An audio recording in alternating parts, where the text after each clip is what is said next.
the radical, fundamental principles of freedom, rational self-interest, and individual rights. This is the Yaron Brook Show.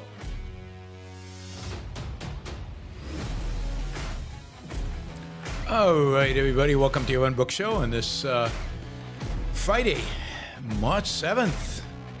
Hope everybody has had a great week, and looking forward to a fantastic and maybe even relaxing weekend, although not if you listen to the news. It's like, poof, whipsaw, whipsaw. I mean, it's just all over the place. It's nuts. It's crazy. But that's what we're going to try to explain today. What is with Trump? What? How do you explain the phenomena that is Donald Trump? What's his story? What can we say about Donald Trump? Now, I've been saying it for 9 years, but you know, can we condense it into something manageable? How should we think about, again, this human being, this person? So we're going to talk about Trump explained. I'm going to explain Trump to you. And then we're going to talk about some of the crazy stuff he's done. We're going to talk about DOGE and the changes to DOGE's mission yesterday. We're going to talk about tariffs again, because it doesn't stop. We'll talk about kind of this goal of bringing manufacturing back. So we'll talk about what it is it seems like they want. I don't know, yesterday from the Commerce Secretary, it seems like victory will be when we start making T-shirts in the U.S. again. Make T-shirts American again. Insane. We'll talk about Ukraine and Russia, in particular Russia bombing the hell out of Ukraine, although we'll talk about that in the beginning as well. We'll talk about the EU arming. Some steps have been taken to accelerate this process and money to be raised, so they're taking concrete steps. So they seem to be serious about all this. And then we'll talk about South Africa and the Trump administration's attitude towards South African immigrants, if they're of a certain skin color. So we'll talk about that. Enric says, make T-shirts expensive. No, make T-shirts great again. Make T-shirts American again. And yeah, they're going to be expensive, but as I think Secretary Bessent said yesterday, cheap products is not part of what the American dream is about. So you shouldn't expect your T-shirts to be cheap. What the hell? You should expect them to be American. And if they cost a little bit more, or a lot more, hugely more, then it's hugely good for America. Anyway, we'll talk about all that. Remind you to ask questions. The tool for asking questions is called Super Chat in YouTube. So if you're listening to this on some other platform other than YouTube, come on over to YouTube, where you can participate, where we can have a back and forth, where you can ask questions and you can hang out with the other people on the chat. So the chat is open to all. Super Chat is open to those who are willing to put their dollars before their questions. You can also support the show using stickers. So come on over and participate. We do have a goal for these shows.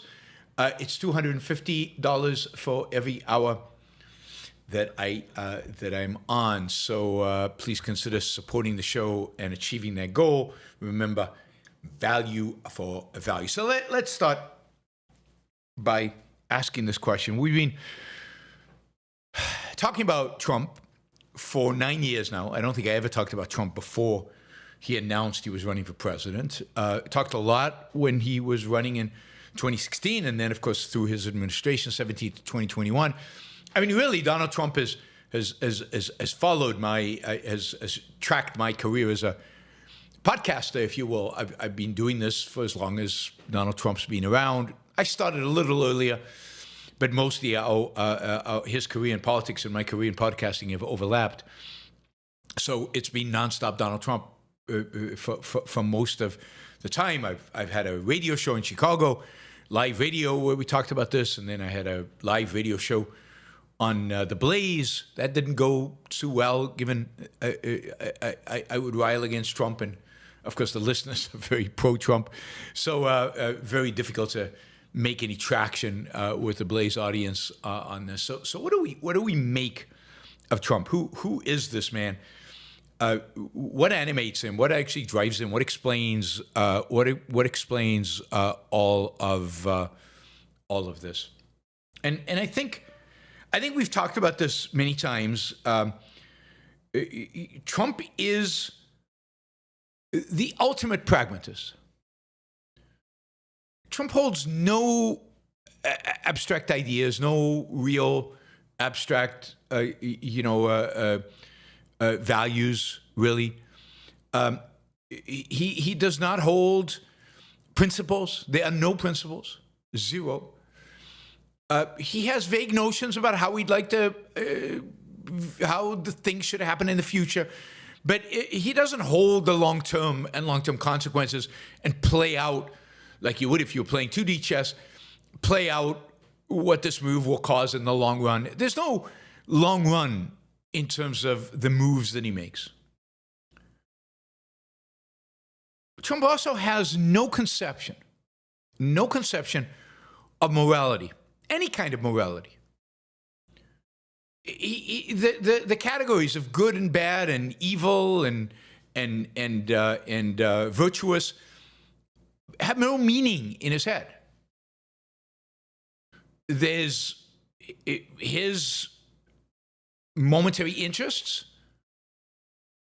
and other people's momentary interests, and he perceives everybody as really being pragmatic. And I'll give you an example of this in a minute. But no evaluation, no evaluation other than, do I like it or don't I like it? And most of that is based on emotion, because there's no other conceptual framework. There's no conceptual framework for him to actually analyze, is this in my interest or not? Because his interest is a completely floating idea based primarily on emotion. So Trump is an amoral. He's immoral, but his conception of morality is amoral. That is, his view of morality is not that he has a wrong morality, a bad morality, an evil morality. It's that morality he doesn't think in those terms. It's not an issue. You make a deal. You make the best deal that you can, and if you can screw the other person, that's a good sign that you've won, and you're better, and you're doing well. So that's all that matters. That is this idea that there's justice has no meaning in his head. The whole idea of justice is meaningless.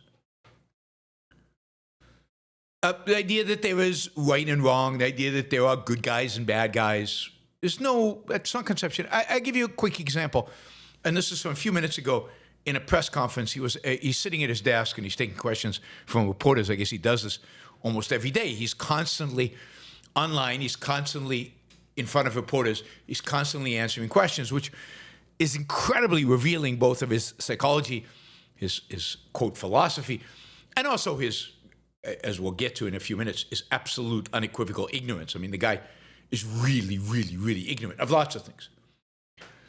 So this is not a caricature. This is Donald Trump. I'm not caricaturing him. This is actually who he is. So here's the question. Do you, Mr. President, think that Vladimir Putin is taking advantage of the U.S. pause right now on intelligence and military aid to Ukraine? You know, Trump is not giving Ukraine any intelligence, and Putin is using this to pound Ukraine, particularly its civilian infrastructure, its civilian population. He's just pounding 200 missiles and drones yesterday. And Ukraine is to a large extent blind because it doesn't have the intelligence support that the United States was providing it. And earlier today, Trump had expressed frustration with Putin and had considered, we maybe talk about this a little later, considered maybe some enhanced sanctions because he's frustrated by this pounding. But this is what he said to this question. Is Putin taking advantage of it? And he says, I actually think he's doing what anybody else would do. In other words, he's taking advantage of it, and that's what you do, right? Your opponent shows weakness. There are no good guys, bad guys here. They're just two opponents. They're just two people in a conflict. And your opponent shows weakness, you pound him.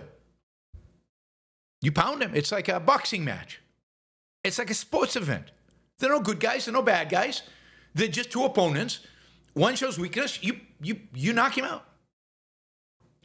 And then he goes on to say, I think he wants to get it stopped and settled, and I think he's hitting them harder than he's been hitting them. And I think probably anybody in that position would be doing that right now. And notice he repeated that. That he said in the beginning and he said it then, because that's how his mind works. This is a gangster's mind. There are no good guys here or bad guys. There's no right or wrong. There's, oh, he's weak. Pound him.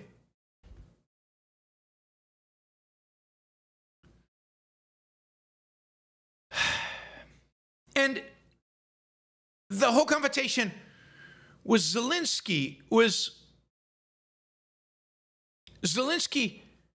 is coming into the White House, and generally his position is, we're the good guys, Russia's the bad guys. Everybody gets this. This is kind of obvious. They invaded us. We're just trying to defend our homes. That's all we're doing. And Trump is like, good guys, bad guys? There's no such thing. Who cares? Like, I'm just a neutral party. There are no good guys, bad guys. I'm just trying to cut a deal. Just trying to negotiate something. Now, it's worse than this, but we'll get to that in a minute. So, complete amorality. Indeed, I think that Trump has really contempt for morality. There's a really good podcast up on the Ayn Rand Institute with Elon Musk and Anka talking about this and about his amorality. But he has contempt for morality. You know, it's weak. To think in terms of good guys, bad guys, it's weak. He keeps saying, you know, you don't have the cards. So this is also during the conference today, the press conference, he's asked a different question, and he says, you know, he's asked if he believes that Putin, you know, again, a continuation of that question about, does Putin really want, given what he's doing? And he says, I believe they're relentlessly bombing Ukraine. But it's harder for me to deal with Ukraine than with Russia. Russia has all the cards. And in spite of that, and he's surprised when he gives us, he's surprised. Russia has the cards, but it's easier for me to deal with them. Ukraine has no cards, and I can't deal with them. Because Ukraine, you know, from his perspective, thinks they're the good guys, but that's irrelevant. They have no cards. The only thing that matters is whether you have cards or you don't have cards. You have an edge, you don't have an edge. Pure, unadulterated pragmatism. You will never see, I don't think you will ever see in your lifetime, a politician that is as much of a pragmatist as Donald Trump is right now. As Donald Trump is, not right now, is in his nature. And that's why you can't hold him to anything. There's no something to hold him to. I mean, he'll change his opinion every day, 5 times a day. It doesn't matter to him. Because it's not like his opinions are something that's been worked out, thought through, consistent with his values, firmly established. He knows the grounding. No, his opinions are fleeting.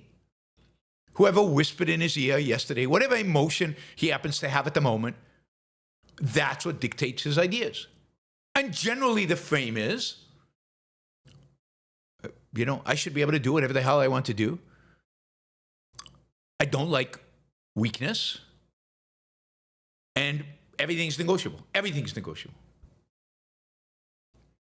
You know, supposedly, in the trade deal that, you know, this whole back and forth around the sanctions, not sanctions, well, they are sanctions in a sense, the tariffs on Canada.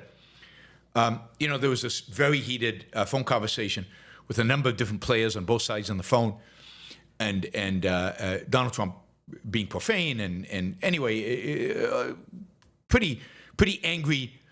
And Trump is like frustrated because he just wants Canada to say, yes, sir. He wants them to salute. He wants them to grovel. And it's gotten to the point where, supposedly, aides to Trump are starting, and Trump supposedly brought this up in the conversation with Trudeau, they're starting to ask questions about, well, why is the border with Canada where it is? Could it be moved? What makes the 49th parallel the boundary between the U.S. and Canada? What about the Great Lakes? Why are they split the way they are? I wonder, maybe the United States should have more of the Great Lakes. And what about all those natural resources? And, maybe we should take those. And for Trump, it's like, well, why not? We're stronger. They're weak. Why can't we just take it? Might makes right. And we have all the cards. Again, going to the cards, right? America has all the cards. Canada has none. Like, we could kick them out of the military cooperation, the Five Eyes. What is it? Australia, Canada, the United States, Britain, New Zealand, maybe? I'm not sure who the fifth one is. We could kick them out of the Five Eyes. We can stop cooperating with them on the North American Aerospace Defense Command. I mean, America really can't, for a variety of strategic reasons, it can't. Most of the observational bases to track the missiles coming potentially from China or from Russia are based in Canada. Canada's more strategically, located. But it doesn't matter. I mean, we're the strong guys. We have the cards. We can always take over Canada. When he talks about Canada as a 51st state, it's to some extent just to troll Trudeau and to demean Trudeau and to demean Canadians and to put them down and to ridicule them. But there's a sense in which he's serious. We're strong. Why can't we? What the hell? What do I have an army for if I can't use it? He's clearly serious about Greenland. And as he said, one way or the other, it's going to be ours. I would take that threat seriously. Not a joke.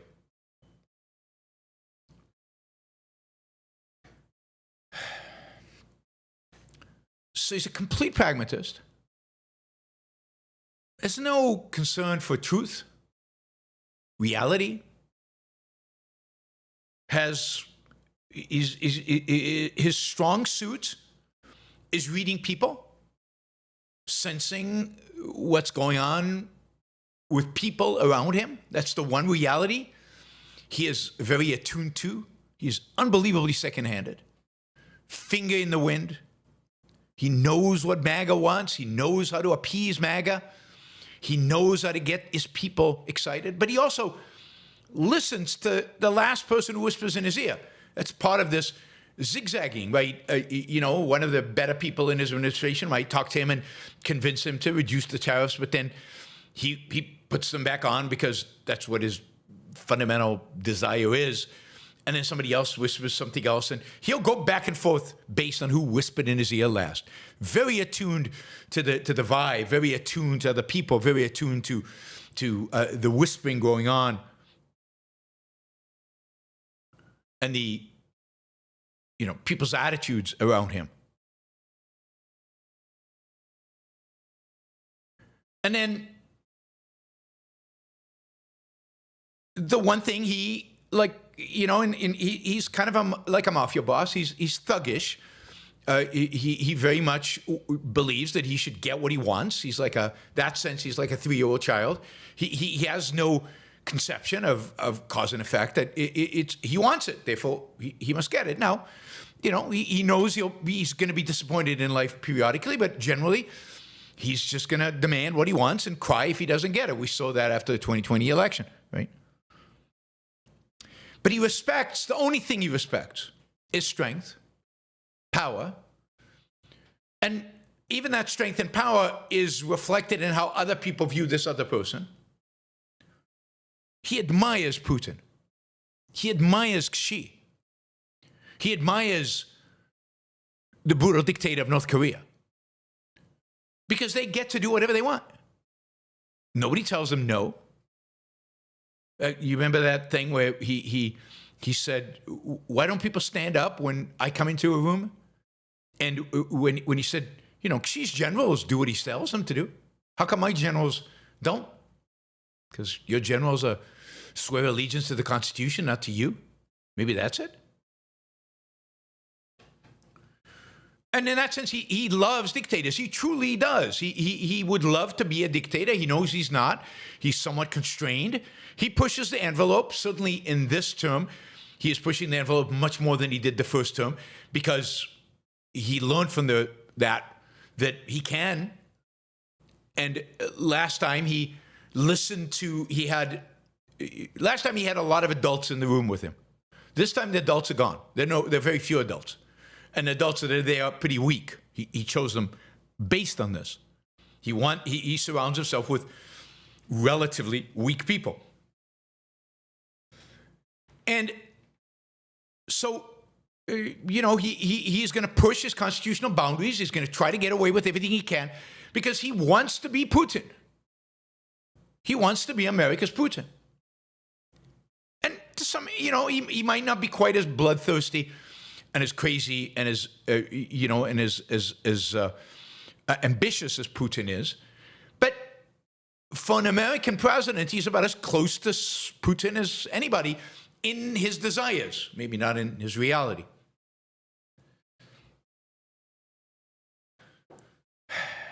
So, and what matters to him are his desires. He is driven by emotion. And that emotion is filled with insecurity and lack of self-esteem and all kinds of things that he needs to compensate for.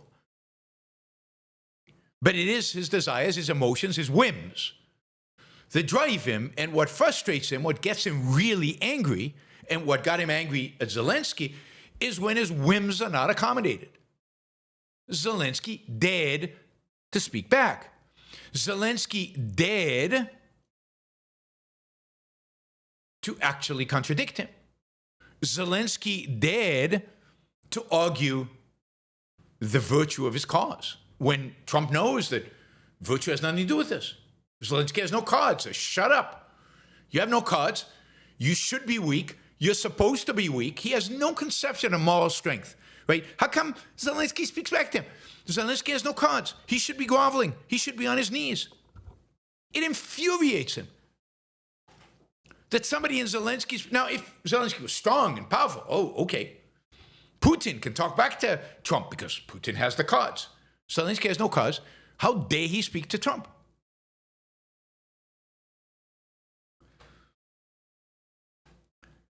Now, behind this is a anti-conceptual mentality. Trump cannot and is not a thinker. He does not think in conceptual terms. He does not think, and this is why the 3D chess is so funny, because he's the exact opposite of 3D chess. He can't, I mean, I know he can't play chess, that's for sure, but checkers would be hard for him. He is a perceptual level mentality.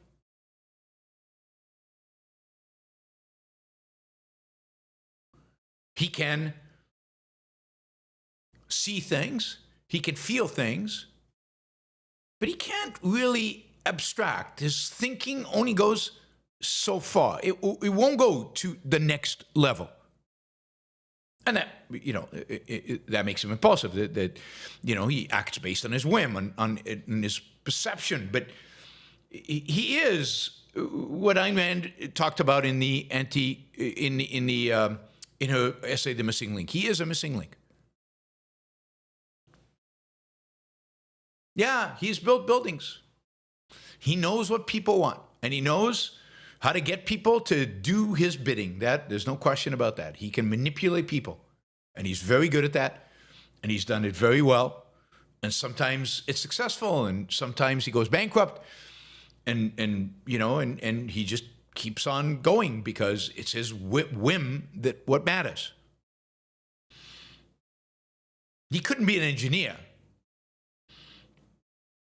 that would constrain him to reality too much.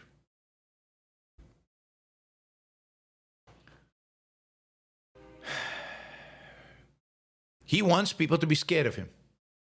He likes the fact that people are scared of Putin. He admires that. And he wants the same here.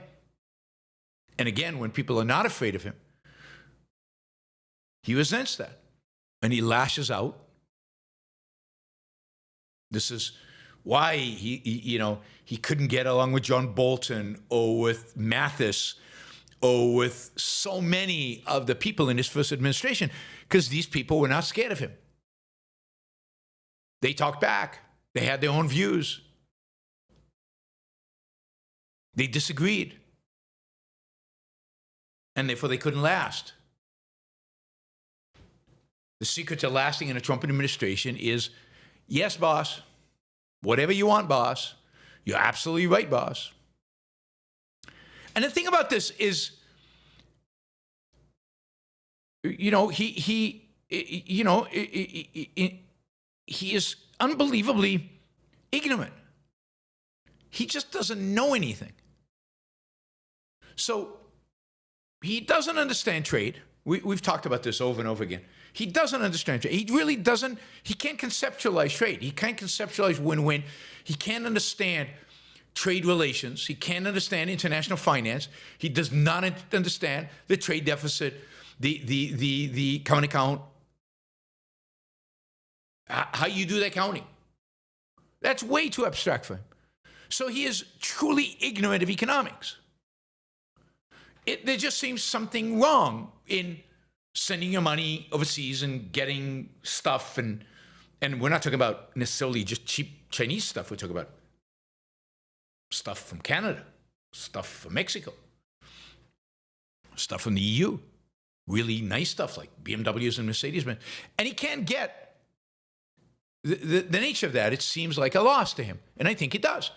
But that's his anti-conceptual mentality.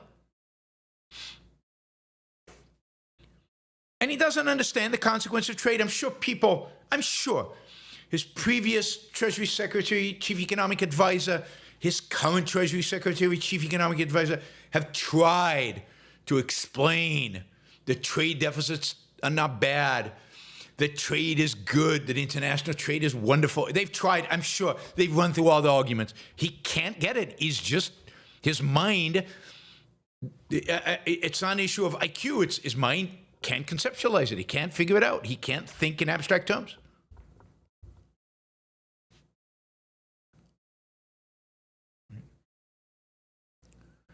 It really is beyond his mental, conceptual capabilities, which is pretty shocking because it's not that hard. And he can't understand Zelensky. And he has no conception of international relations and how what he's doing with Ukraine is emboldening Xi. And by the way, one of the difference between Xi and Putin, which I think Trump notices, and I think Ankar mentioned this in the podcast they did, but I think is absolutely right. Putin is a thug. He's thuggish. He's a whim worshiper. And Trump gets that, likes that, and admires that. He also admires Xi, and he's certainly jealous of Xi, of his power. But Xi is much more, call it thoughtful, long-range planning, less of a thug. He's still thuggish, but that's not his modus operandi. There it's much more bureaucratic grind is the Chinese method of oppression in modern times, just like in ancient times, versus the Russian slap around kind of mode of operation. The slapping is what Donald Trump understands. So he doesn't quite get Xi, even though he admires him.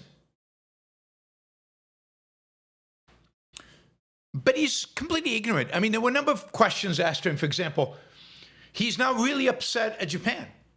It's like, how come? How come? We have a deal with Japan where we will defend them, but they won't defend us.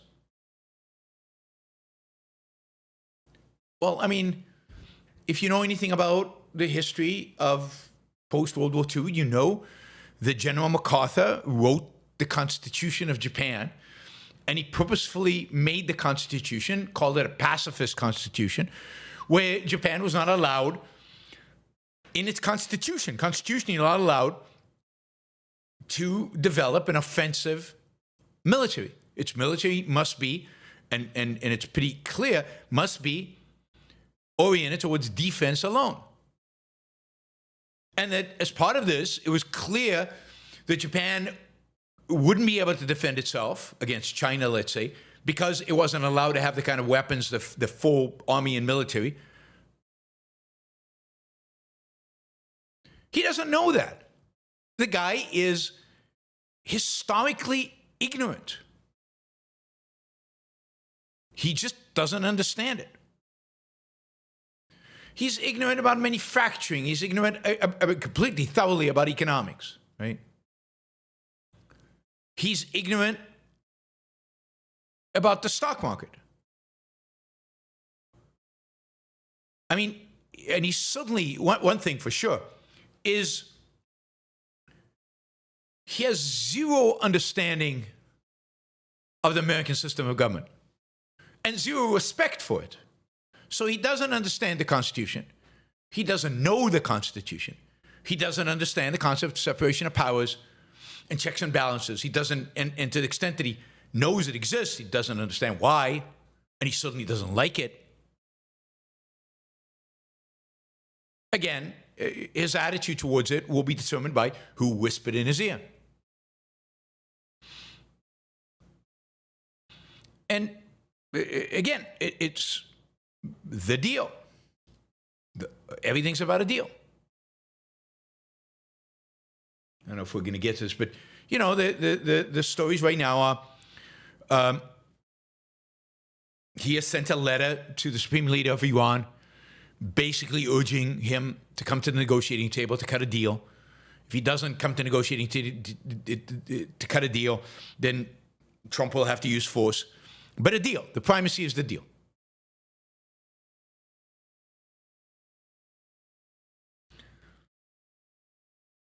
So you have to understand everything that Trump does in that context.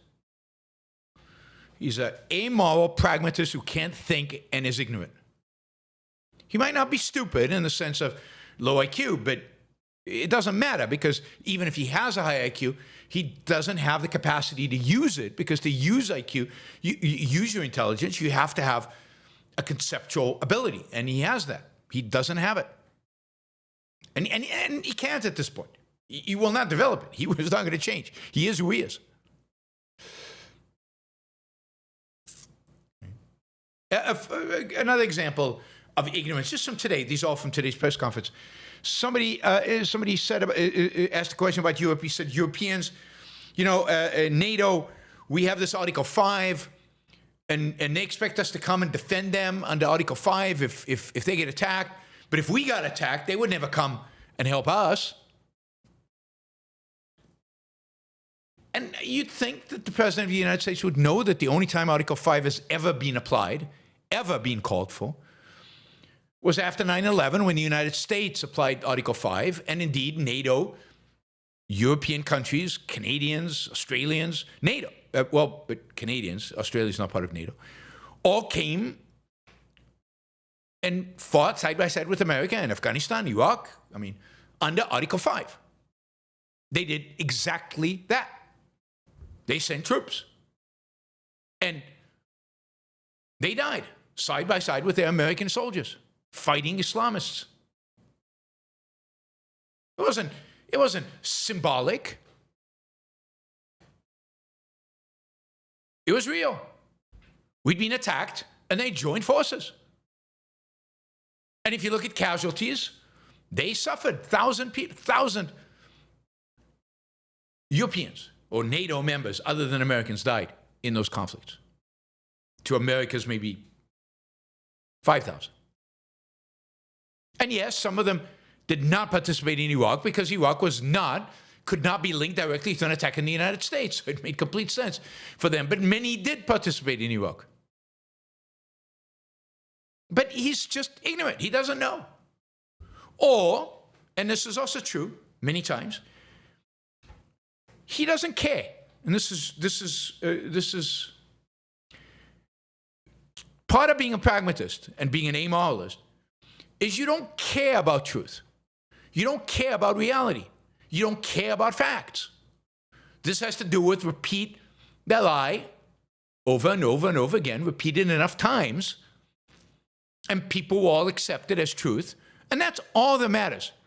What matters is not whether something is true or false. What matters to Trump and people like him is only whether people believe you or not, whether people act as if they believe you or not, whether you get away with it or not. It's all that matters.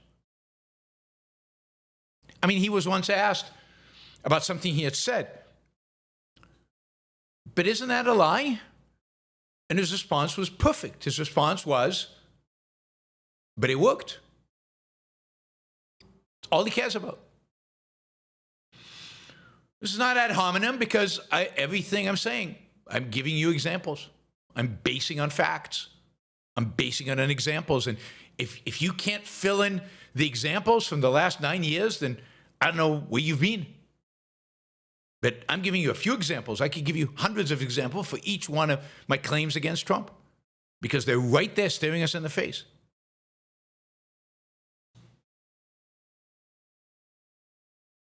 I mean, his amorality is another great example. His amorality comes across when he says, I could choose somebody in the middle of Fifth Avenue, but they'll still vote for me. It doesn't matter if I'm good or bad in a sense of a murderer or not. They'll still vote for me because murdering somebody doesn't matter.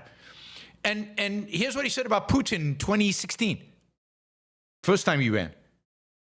And I saw this live, so, you can find the video.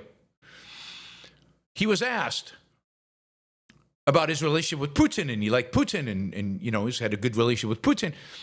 And he was asked, but Putin kills journalists, which is pretty moderate, given the fact that Putin kills hundreds, thousands, invades countries, and is a monster.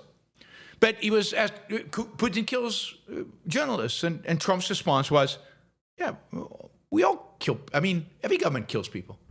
That's part of the job. We all kill people. He couldn't even say, and he can't now say, he can't call Putin a dictator. He won't. Because, again, the amorality. Putin's just, I'm not going to use dictator as a negative term morally. I'm going to use it to insult somebody like Zelensky, but I would never call Putin a dictator. And I'm not going to say killing journalists is wrong. Wrong? What is wrong? It depends. Sometimes you need to kill journalists. What the hell?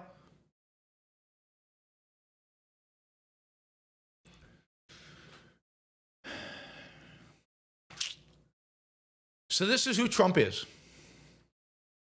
An amoral pragmatist who admires dictators, who cannot think conceptually, and who is generally ignorant of the facts of reality, economics, history, strategy, any of that. And he is now commander-in-chief of the mightiest military force in all of human history. We could take Canada. He is also the leader, the president of the freest, most important, most moral country in all of human history.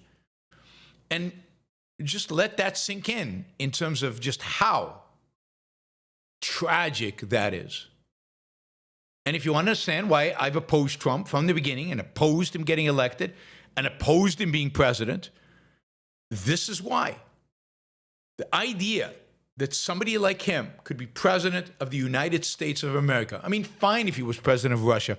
Fine if he was president of Belarus or Serbia. Or I can think of a lot of other countries where he'd be appropriate.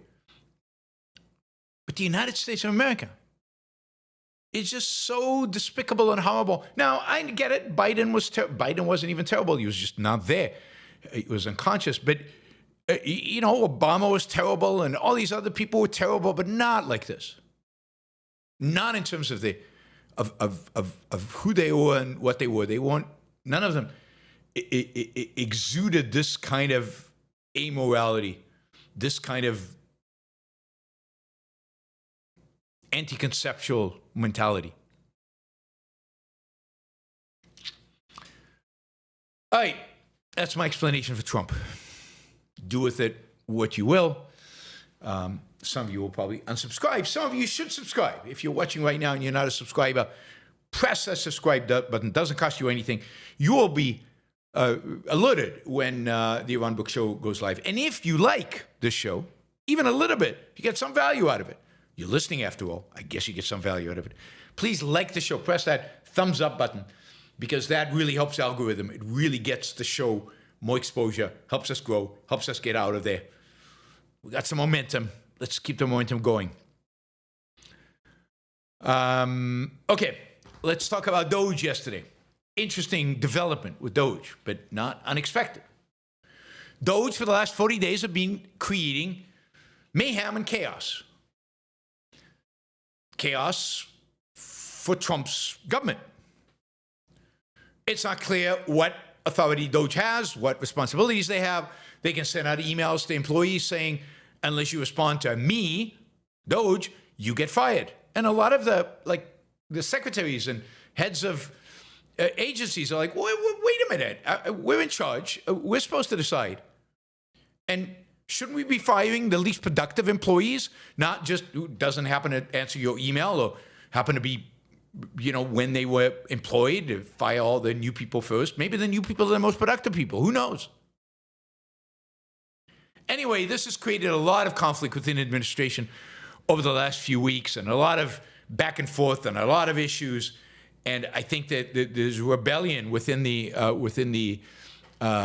cabinet, at least to the extent anybody's willing to rebel against Trump, given that they're all his lackeys and most of them are just afraid of him.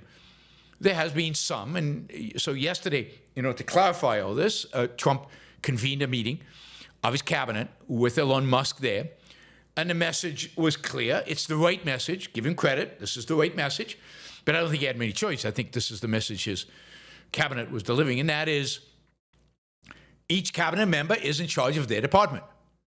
They get to decide who to hire and who to fire. Musk, in the Department of Government Efficiency, empowered to make recommendations to the departments. But they cannot issue any kind of unilateral decisions on either staffing or, for that matter, on policy, even though they've done this, like USAID and a bunch of other things. They actually ran USAID for a while, and they try to run Treasury. So can't anymore, supposedly. So we're reining Elon Musk in, reining DOGE in, right? It's also clear that Elon Musk is not the head of DOGE, even though he's referred to as such. He has no official position. A woman named Amy Gleason is the acting administrator of DOGE.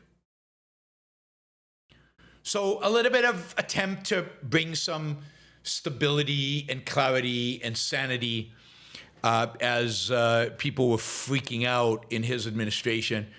And I think, you saw also, this is a response to the fact that Congress people were going back to their districts and people were yelling at them about DOGE.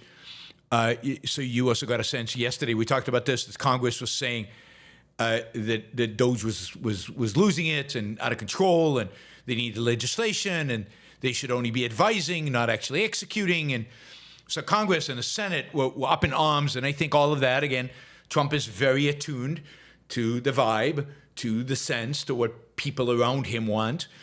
And so he's decided to rein Musk in. It's not surprising. It was inevitable. Ultimately, Musk seemed to have too much power.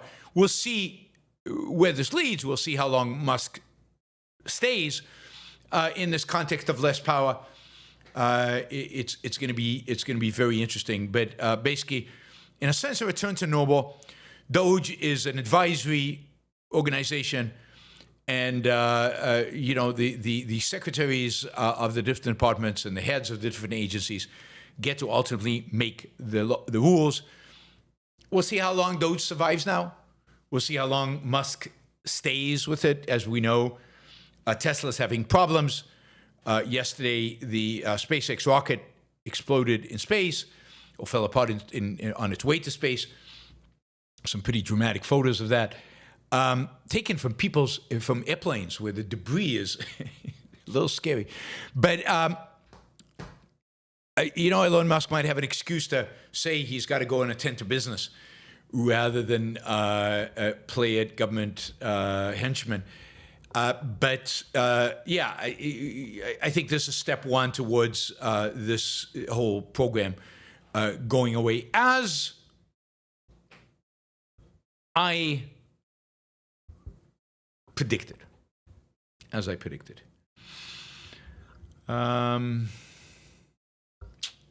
All right, that's DOGE. Tariffs. You probably heard yesterday that Trump reversed himself on Canada. That is, he gave them a 1 month extension, for most goods, all the goods that are covered under the revised version of NAFTA. So now Canada and Mexico are on the same schedule. They both have a 1 month extension for those goods under the trade agreement. But the tariffs are supposed to kick in a month, unless, I guess, Canada gives the United States a Great Lakes region, and then maybe they won't do maybe then they won't impose the tariffs. There is this, the people around Trump,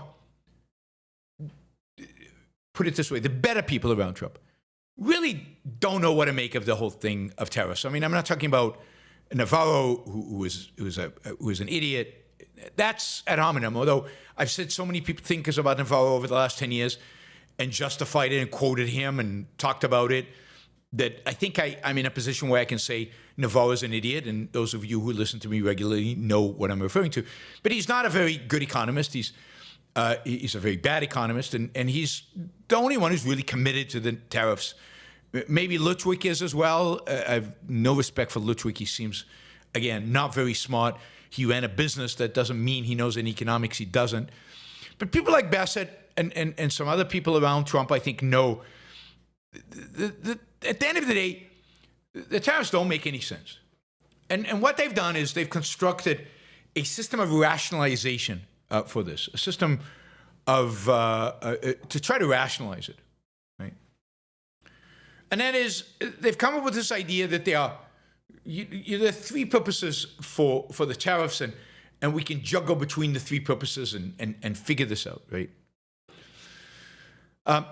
One is we can raise revenue, right? We can cut taxes over there. We talked about this yesterday. I think it was Bassett or Lutwik said yesterday on TV, these are not regressive taxes because we are imposing them, we can cut these other taxes that are mainly on middle class and the poor. So they really believe they can generate revenue from them. That's one. Two, they think they can protect domestic industries. They think they can protect domestic industries. So they have a certain vision of what industries are important, and they want to protect them, right?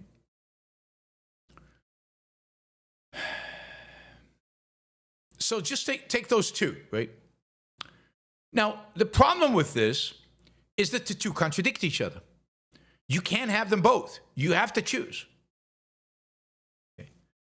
To raise revenue, tariffs have to be low enough to allow imports to keep coming. Because if you raise tariffs a lot, then I just stop buying stuff from China. I just stop buying stuff from Canada. I'll find substitutes. I'll find other stuff. And then you can't raise any revenue from the tariffs. So you have to find the sweet spot, and the sweet spot is relatively low. They have to be high enough to generate revenue, but low enough so that we keep buying because the revenue is generated when I buy. On the other hand, if you're trying to protect domestic industry, then they have to be high enough so that I stop buying Canadian and Chinese goods, so that I switch to American goods. But if I stop buying Canadian and Chinese goods and I buy American goods, then there's no revenue. There's no tax. Then you can't fund the government using it. So you have to choose between those two.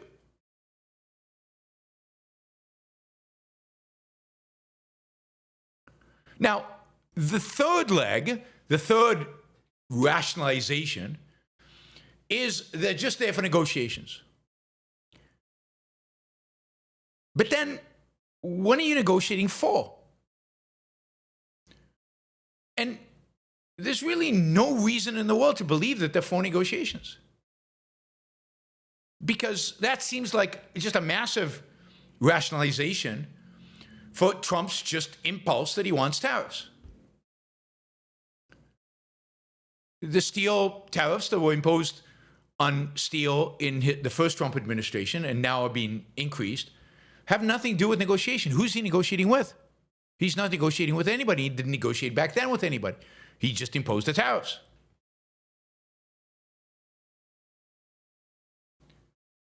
And this fentanyl excuse and illegal immigration, you could maybe make an argument that that applies to Mexico. But there's no relevance of fentanyl and illegal immigrants to Canada. There's no evidence. I mean, literally no evidence. The significant amounts of fentanyl are coming in through Canada, or that illegal immigrants are coming in from Canada. As one of the Canadian premiers said, there's much more evidence that illegal drugs are coming in from the United States, meth, for example, and that illegal immigrants who get fed up with the U.S. are escaping to Canada. So it just made up this idea that this is for negotiations. Trump loves tariffs. And yeah, if he can use them to pound on you, if he can use them to force you into submission, then sure, he's going to do that because that's the kind of person he is. He's not, if he has all the cards, he's going to use all the cards. Canada has no cards. So expect, if you're Canadian, to be pounded. So he will use tariffs as a means to negotiate.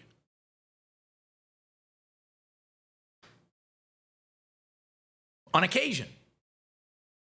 But that's not his underlying reason for tariffs. Again, he was pro-tariffs,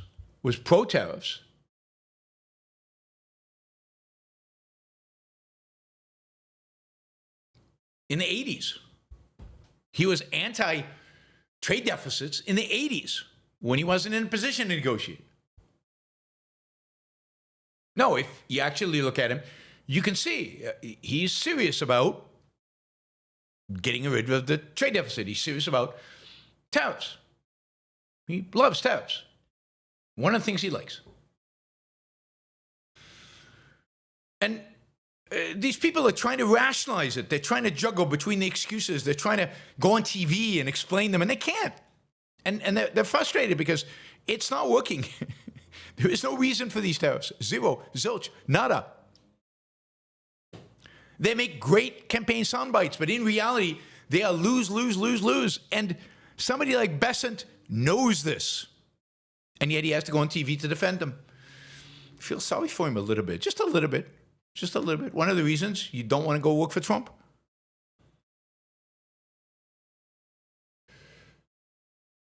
So, Trump was asked today, again, at the same press conference that I quoted before.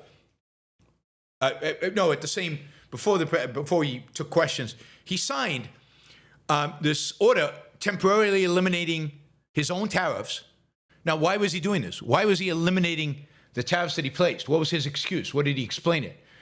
He said he wanted to protect American car manufacturers and American farmers. But wait a second. So you eliminate tariffs to protect American car manufacturers and farmers? Yeah, that's right. Trump, you're right. Yeah, that's what you should be doing. Doing away with tariffs so we can protect our manufacturers and our farmers. This is the right approach. This is a quote from Trump. It basically makes it more fair for our car manufacturers before April 2nd. April 2nd is a little bit different. That will be much more significant. But during this interim period, this makes it much more favorable for our American car manufacturers. And after April 2nd, if lower tariffs is better for our manufacturers, why not just keep lower tariffs? How they justify this, we want to protect our manufacturers. So we have tariffs, but we're lowering to protect our manufacturers. Trump's inconsistent? Yes. Yes. That goes with the anti-conceptual mentality. One of the frustrations of the Mexicans and the Canadians is of the negotiating strategy, this idea that tariffs are for negotiating, is they have no idea what Trump actually wants. Like, Trudeau was saying, look, we've done this to stop whatever drugs are crossing and whatever. We're doing it. And according to our numbers, drug trafficking across the border has decreased. And Trump was going, we're looking at different numbers. What numbers? Couldn't tell him. But there's just no there there.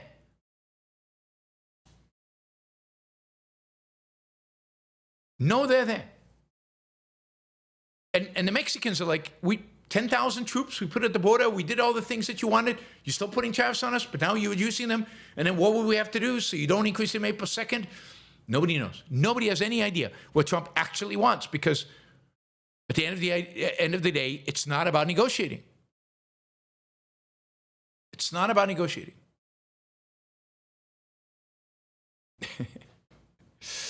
This is what I love the way Canada's fighting back, even though it's hurtful to Canada. So it's a stupid way to fight back. But I'm enjoying it because it's so stabbing. It's like to Trump and those who support him. This is from the British Columbia Premier, David Eby. He says his Providence is going to pass legislation that allows it to tax U.S. trucks driving through Canada to Alaska as it ramps up, in retaliation for the tariffs. He says Americans are going to understand how pissed off we are at this stupid trade war. Quote, we're not going to accept these continual threats. This continued uncertainty, we're going to stand up for Canadian. This is unacceptable. And we're going to ensure America understands how pissed off we are, how committed we are. Yeah, by shooting ourselves in the knees. I get that. And then beyond that, right? Why can't America ship the goods instead of trucking them through Canada? Why can't they ship the goods from Seattle to or California to Alaska? Because of the Jones Act. The Jones Act does not allow you to ship from between two American ports unless the ship is American flagged, American owned, and American built. There are only 72, I think, ships like that. And you just can't move the volume with those 72. So you have to stop in Canada one way or the other. Canadians might as well tax you while you stop there.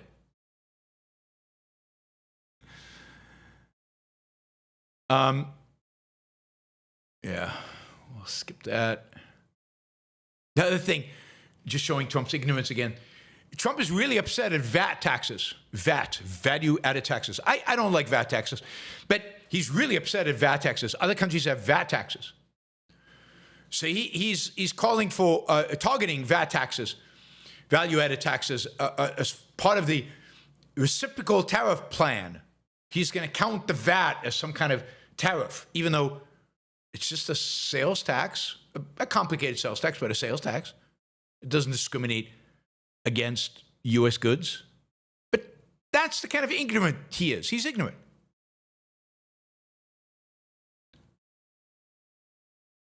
I mean, this is what somebody wrote. Trump thinks that tariffs are not taxes, but sales taxes are tariffs.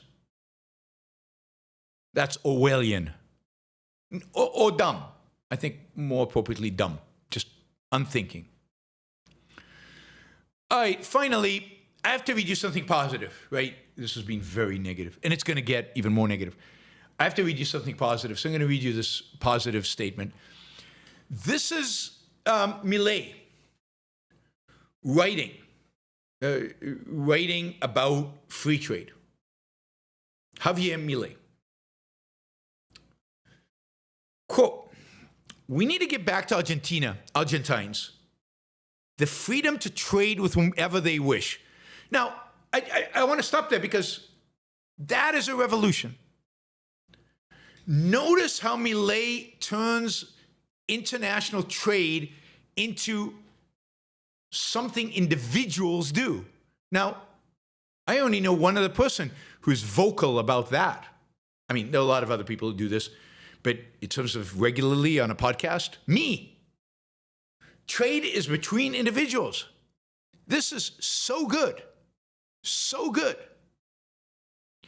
We need to give back to Argentinians the freedom to trade with whomever they wish, so that goods and services can enter the local market and everyone can freely buy better quality products at a better price. For decades, under the premise of protecting a handful of jobs, the cost of living has deliberately been made more expensive for millions of Argentinians. In many cases, even forcing them to purchase goods of dubious quality at completely distorted prices. It is not fair that only those who can afford a trip abroad can buy what they want at international prices. It has to be for everyone. Opening markets will also open the doors of the world to Argentine companies so that they can sell our products to 8 billion people in an international context where what Argentina has to offer will be in great demand. I also want to put an end here to another fallacy, which they have been using to lie to us for almost 100 years, and that is the issue of the infant industry. An infant that is at least 90 years old. Or let's say to protect industry X because it generates jobs. That is also another lie. Because if in the process of opening up the economy, a better quality or better priced product enters and a company goes bankrupt, it is also true that consumers have now more money in their pockets and can spend it in other sectors of the economy. Therefore, employment would be reallocated and will go to the sectors where it is more productive and where there are higher wages. And therefore, there is greater welfare for all. Therefore, enough of the protectionist lie. Because in the end, it is nothing more than a scam between politicians and rent-seeking businesses. I mean, Milei and I have read the same economists. We've read the same economists. And that's how it works, guys. You can yell all you want on the chat or wherever about trade and about tariffs and about, but they subsidize and they do this and they do that. But you are wrong. Economists for the last 200 years have shown in detail over and over and over and over and over again that the best policy is unilateral free trade, unilateral zero tariffs. And Milei just gave you two good reasons. But the biggest fundamental reason is it's none of the government's business whose products you buy. None of the government's business whose products you buy. Again, unless it's an enemy and then they should just bar you buying from them. All right. A lot yesterday was talked about how the tariffs are going to bring manufacturing back to America and how, America is going to get better because of tariffs. This is Ludwig on CNBC yesterday. He suggested that T-shirts, sneakers, towels, and TVs will again be made in the United States as a result of Trump's trade war. So what Ludwig is arguing is we should take one big, huge step backwards to a time when we were poorer, when jobs paid less, when we added less value to a time when we made our workers made T-shirts. What a waste of an American worker. You'd think, given our prosperity, given our education system, you would think that Americans would be more, time would be more valuable making different things rather than T-shirts, sneakers, and towels. And indeed, it's exactly what happened. We gave up making T-shirts because we could deploy that capital to much higher uses by, I don't know, designing chips. I mean, microchips. Writing software. Building rockets to the moon. And employees could make a lot more money doing other things, even if they are called services.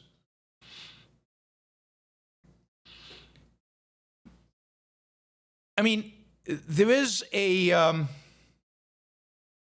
real, again, non-conceptual, kind of barbaric, simplistic, perceptual level mentality, which MAGA has, which perceives manufacture, and this is true of the left as well. The left and the right are united on this, the kind of edges of the left and edges of the right. It's basically a Marxist notion. There's something noble and good about working with your hands, about making T-shirts, about, sewing a shoe, about manual labor. But manual labor builds stuff. Services, no, we don't like services. Manual labor, they build stuff. There's something noble about that. Well, there isn't. Since the days when the United States made T-shirts, we are much, much richer. Income of individuals, much, much higher. Standard of living, much, much higher. Disposable income, much, much higher. Wealth, much, much higher. In every single regard, our lives have improved significantly since then. And the reason is that the American economy has moved up the value chain to make more complex products, to add brain power rather than muscle power to the products that are being created in the world. And what this administration wants to do, and look, it's not just this, the leftists want to do the same thing. What our politicians, what our perceptual level politicians and MAGA and the far left want to do is take us backwards, make us poorer, all in the name of some aesthetic appeal that they have for manufacturing jobs.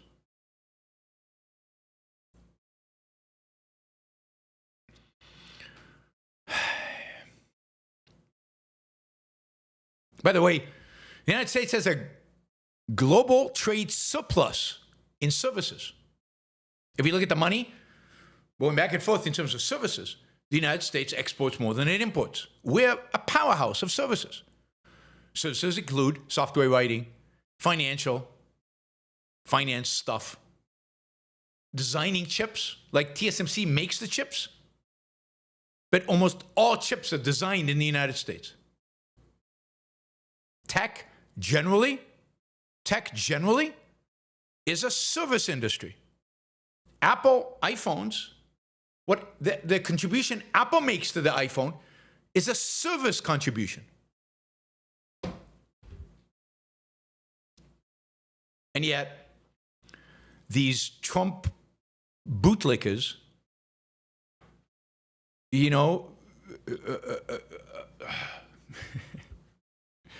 now, on top of that, of course, the ignorance goes way, way deeper because we still manufacture a huge amount of stuff. Maybe too much.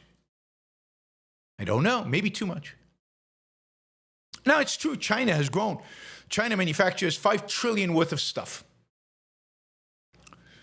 But the United States is number 2 in the world at $2.6 trillion, the most it's ever produced.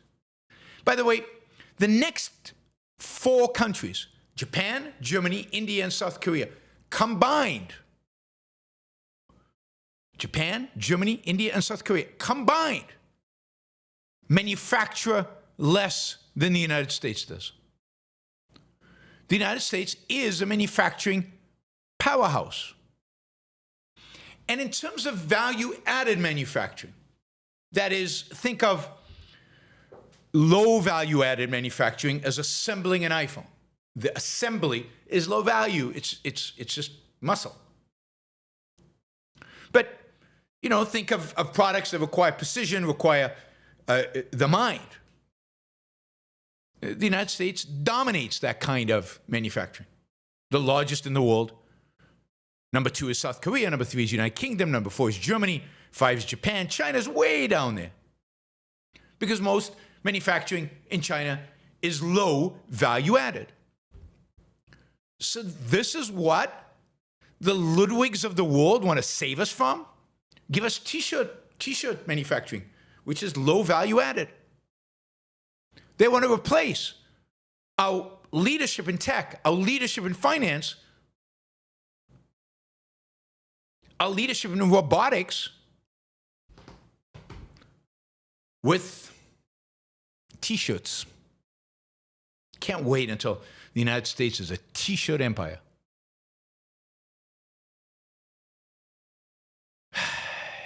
God. It's like they want to make us poor. It's like they want to make us poor. All right, let's go back to Ukraine, Russia quickly. Trump today on his Twitter equivalent said, quote, based on the fact that Russia is absolutely pounding Ukraine on the battlefield right now, I'm strongly considering large-scale banking sanctions and tariffs on Russia until ceasefire and final settlement agreement on peace is reached. To Russia and Ukraine, get to the table right now before it's too late. Thank you. So Russia's pounding Ukraine.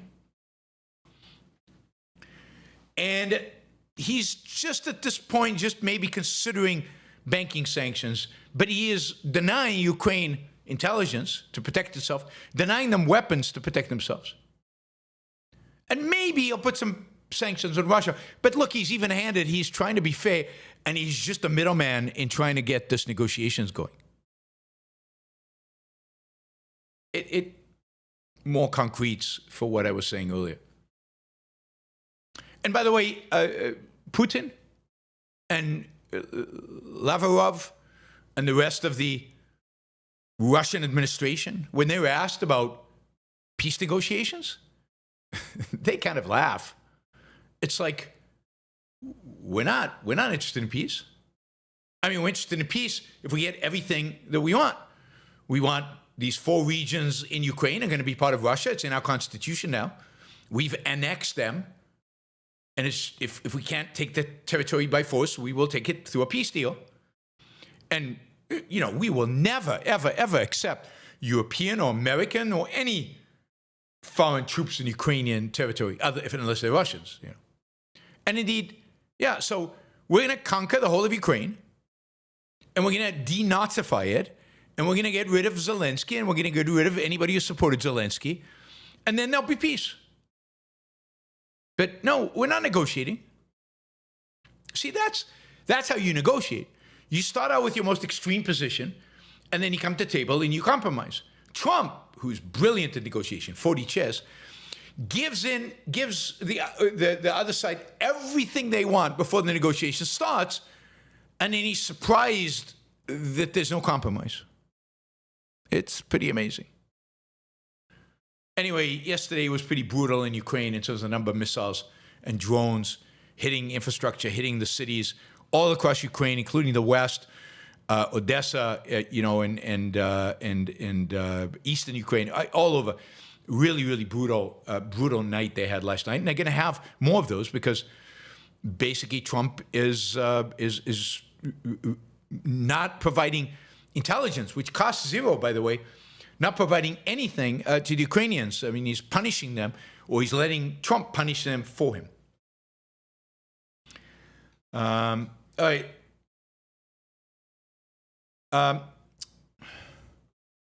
So one of the things that is happening is that the EU seems to be serious a decision to raise $800 billion in order to arm the EU, who was passed yesterday. It actually, I think, got unanimous votes, or 27, I think, of the 28 states. I think one abstained. That's probably Hungary. I don't know why Slovakia agreed, but anyway, maybe somebody's twisting in the background. But they've agreed to an $800 billion program to arm Europe in opposition to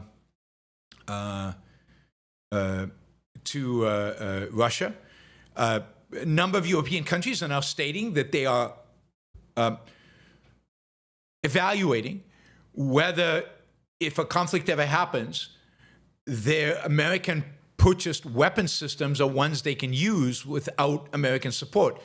That is, if the weapon system they bought from American companies can be disabled by an American president, that's not good. And they better start buying weapon systems from other countries.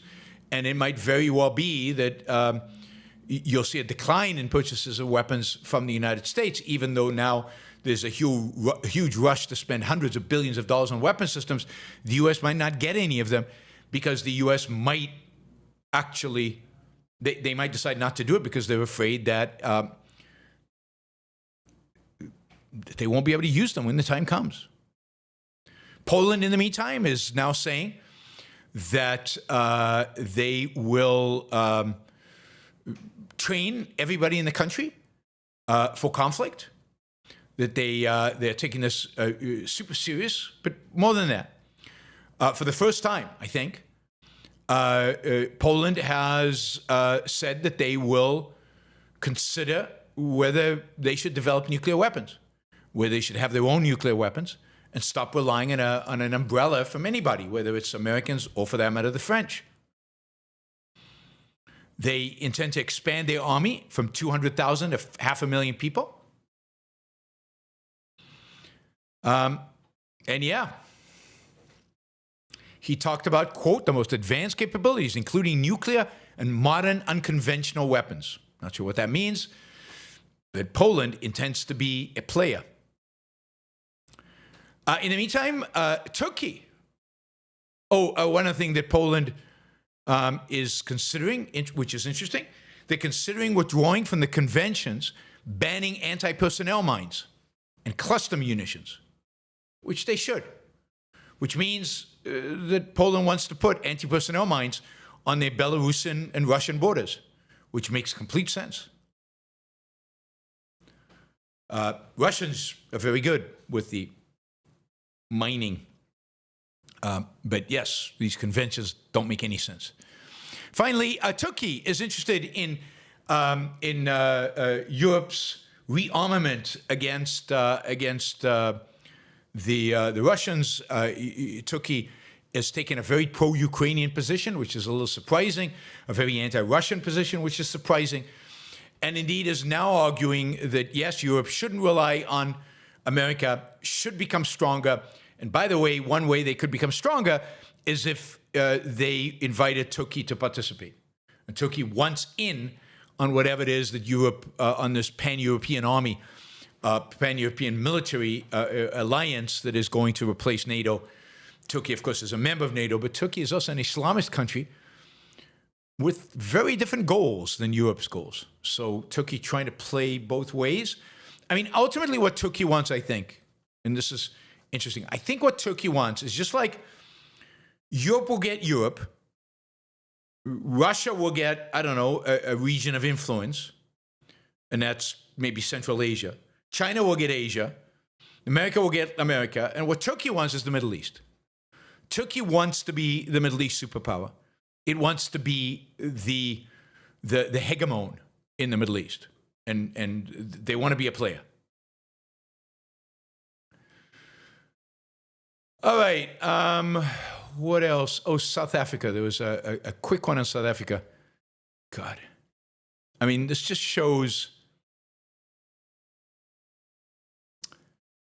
So Trump has announced that he will be fast-tracking for visas and citizenship for South African farmers fleeing the land seizures. as you might know, South Africa, a few years ago, passed this, and now they're talking about actually doing this, actually implying this, and that is in the name of redistribution of wealth from whites to the majority black population.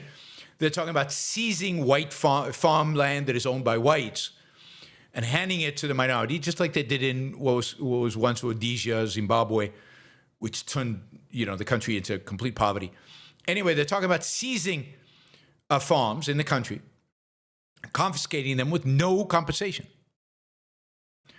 And what Trump is saying, farmers who are fleeing the racism in South Africa, we will accept them as immigrants and allow them into the country, give them a rapid pathway to citizenship. And he says this process will begin immediately. This was in a tweet. Now, isn't that interesting? That people fleeing confiscation, oppression, prison, torture, death from, let's say, Venezuela, do not have rapid pathway to citizenship.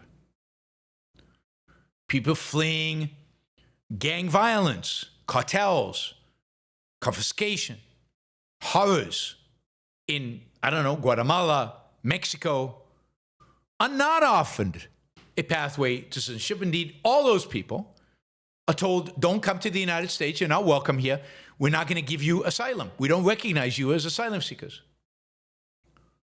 People fleeing other parts of Africa because of civil war where their land is being taken from them and they're being oppressed and subjugated, enslaved in some cases. They're not offered a rapid pathway to citizenship in the United States. Not at all. Why? Why, when Hong Kong was taken over by Chinese and converted from a freest place on planet Earth to one of the most oppressive places, why did Donald Trump did not offer them a rapid pathway to citizenship? I mean, that's what I was advocating at the time. This is during COVID.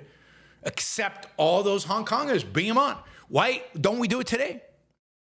Why doesn't Donald Trump offer the Chinese oppressed scientists in China a rapid pathway to citizenship? Or oppressed people of Vietnam? Or Myanmar? What is it about South African farmers that makes it urgent, that makes it worthy of an exception to grant them rapid pathway to citizenship? Well, they're white. And they're being discriminated against by blacks. And that is beyond the pale. Now, I know.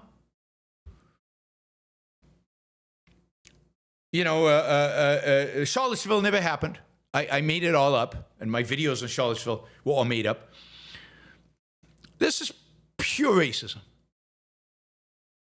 Pure racism. And this, how do you argue against this? Now, I'm all for inviting South African farmers to America and giving them a fast path to citizenship. And the people of Venezuela, and the Guatemalans, and the Hong Kongers, and the Chinese, and the Vietnamese. Bring them all. But to make an exception based on skin color, which is all this is, it's basically skin color. That's what gives them that ability. And look, I have a lot of family in South Africa. A lot.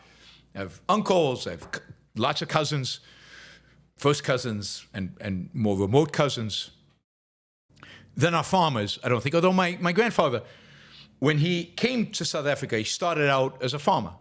He then became an industrialist and a rabbi, but he started out as a farmer. And my family owned farmland in South Africa and worked that land. But God,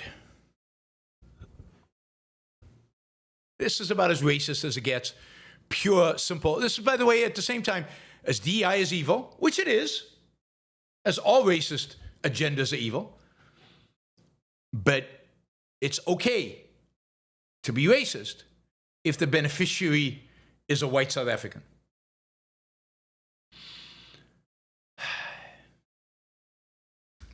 I'm just saying. I know. Now everybody's going to accuse me of, I don't know. This one's cleaner.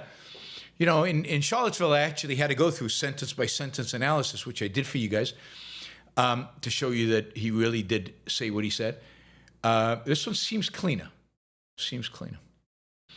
All right, there's a lot more to talk about. There's the crypto reserve. There's China. There's. Did you hear the explanation for why the stock market was declining? Did you hear what Trump said about that one? He was asked, "What do you make of the market sell-off this week?" You know what Trump said? "I think it's globalists that see how rich our country going to be and they don't like it." It's so moronic. I mean, ad hominem, but I'm giving you evidence. It's the globalists. Evil globalists. Yeah, all those people selling. I wonder if it's Ludwig's old company, Bassett, the Treasury Secretary's company. I wonder if there's some of the sellers. Probably some of the sellers. So he should be careful, because my guess is there's a bunch of globalists in his company. All right, that, my friends, is the news for today, Friday, March 7th. And we will turn to your questions. And a reminder, everybody can still ask questions. We have almost covered the second hour in terms of our fundraising goal. So we're at $486, so we're $14 short from the $500. Well, $4 short, sorry, $496, $4 short from the $500 for the second hour. I'm pretty sure we'll make that. You can help make it by doing a sticker for $1.99. 2 of those will do it. So just show value, show some love, show some value for value. You get something from the show. You're listening. Make the show possible, because it's listeners like you that make the show possible. Reminder to support the show on PayPal, on Twitter. Also a reminder, on March 29th, it's a Saturday, I will be in London doing a seminar on rational egoism, how to be a rational egoist, how to be an egoist, how to apply it to your career, to your life, to your sex, to relationships, to every aspect of your life. It'll be a 4-hour seminar. It'll be small groups. It'll be a small group. I'm charging £250 for it for the 4 hours. So on an hourly basis, not that much. Please, if you're in London, if you're in the UK and don't mind taking a train ride in, trains in the UK are incredibly convenient. You can do a day trip in and out of London pretty easily from almost anywhere in the UK. I've done it many times. So please consider coming. There'll be a lot of interaction. It'll be very interactive, and it'll be very much focused on how do we apply the idea of self-interest? How do we apply the idea of egoism? I've talked a lot about it on the show, but this will give you an opportunity to do it face-to-face. It'll give you an opportunity to ask a lot of questions.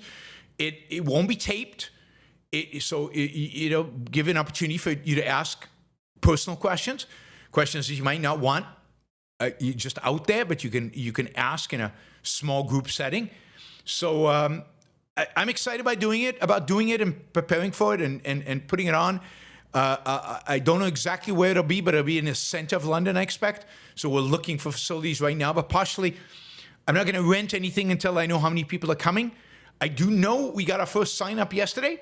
I just started announcing this yesterday, and we do have a link to where you can sign up. You can go to my website, yaronbrookshow.com, and scroll down to the March 29th event, and there's a register there button, and you can click on the register there and go and pay and sign up and everything. So please, if you're in the area and if you're interested at all, sign up early. There is limited availability, but also I'm asking you to sign up early as a favor, because the earlier you sign up, the better sense I have of how many people are coming. And as a consequence, I know what kind of space to rent. I don't want to rent a big space if it's a small group. Yeah, do that. We will have a minimum, and if we don't reach the minimum, I will refund your money to you. But again, I won't know if it's happening, and I won't know how big the group is until those of you who are really interested actually sign up for it. So please do so. All right, quick reminder, Alex Epstein is a sponsor of the show, alexepstein.substack.com. Best mind doing work on fossil fuels and energy, big topic, particularly right now. And he writes some of the most insightful, interesting, or not some of the most insightful, interesting material on this. You will learn a lot. You will, educate yourself. You will become a much better communicator, a much better thinker about these issues by reading Alex. So go to alexepstein.substack.com and sign up and receive his Substack in your email box, which is what I do. Ayn Rand Institute. Ayn Rand Institute is looking for people interested in coming to OCON. Maybe you can't afford it, but you are serious about objectivism and intent on studying it and learning about it, and you would like to come. The Ayn Rand Institute is offering scholarships right now to people to come to OCON. It's a great, OCON is fantastic. There are large numbers of people who come. We'll have 500 people there. You'll interact with a lot of people who basically share your values. You'll have a lot of time to interact with faculty, with the people teaching. There'll be a lot of faculty. I think we're doing some TED Talks, like 20 minutes, and there'll be a lot of sessions with a lot of 20-minute talks. You'll get to meet a lot of the people doing the speaking. It's just a fun plus. Plus, importantly, I believe we will have another poker tournament, and you'll get to play poker with me. You'll get to try to beat me at poker. And if not, you can watch me play poker. And it's certainly one of the most entertaining things you'll do this year. Those of you who've played poker with me or are on the chat right now will testify that playing poker at my table is super entertaining. Lots of stories, lots of trolling, lots of harassing, lots of verbal abuse. It's just a lot of fun. Anything to gain an edge in poker. I'm all about the edge. I'm all about I have the cards and you don't have the cards. As Andrew says, Yaron is insufferable when he plays poker, which makes me quite entertaining. All right, so sign up. AynRand.org/start here. AynRand.org/start here, and you can get the information there. No cigar smoking allowed at poker with me. It has to be clean. I don't want to lose hours of my life because I'm playing poker with you guys smoking cigars.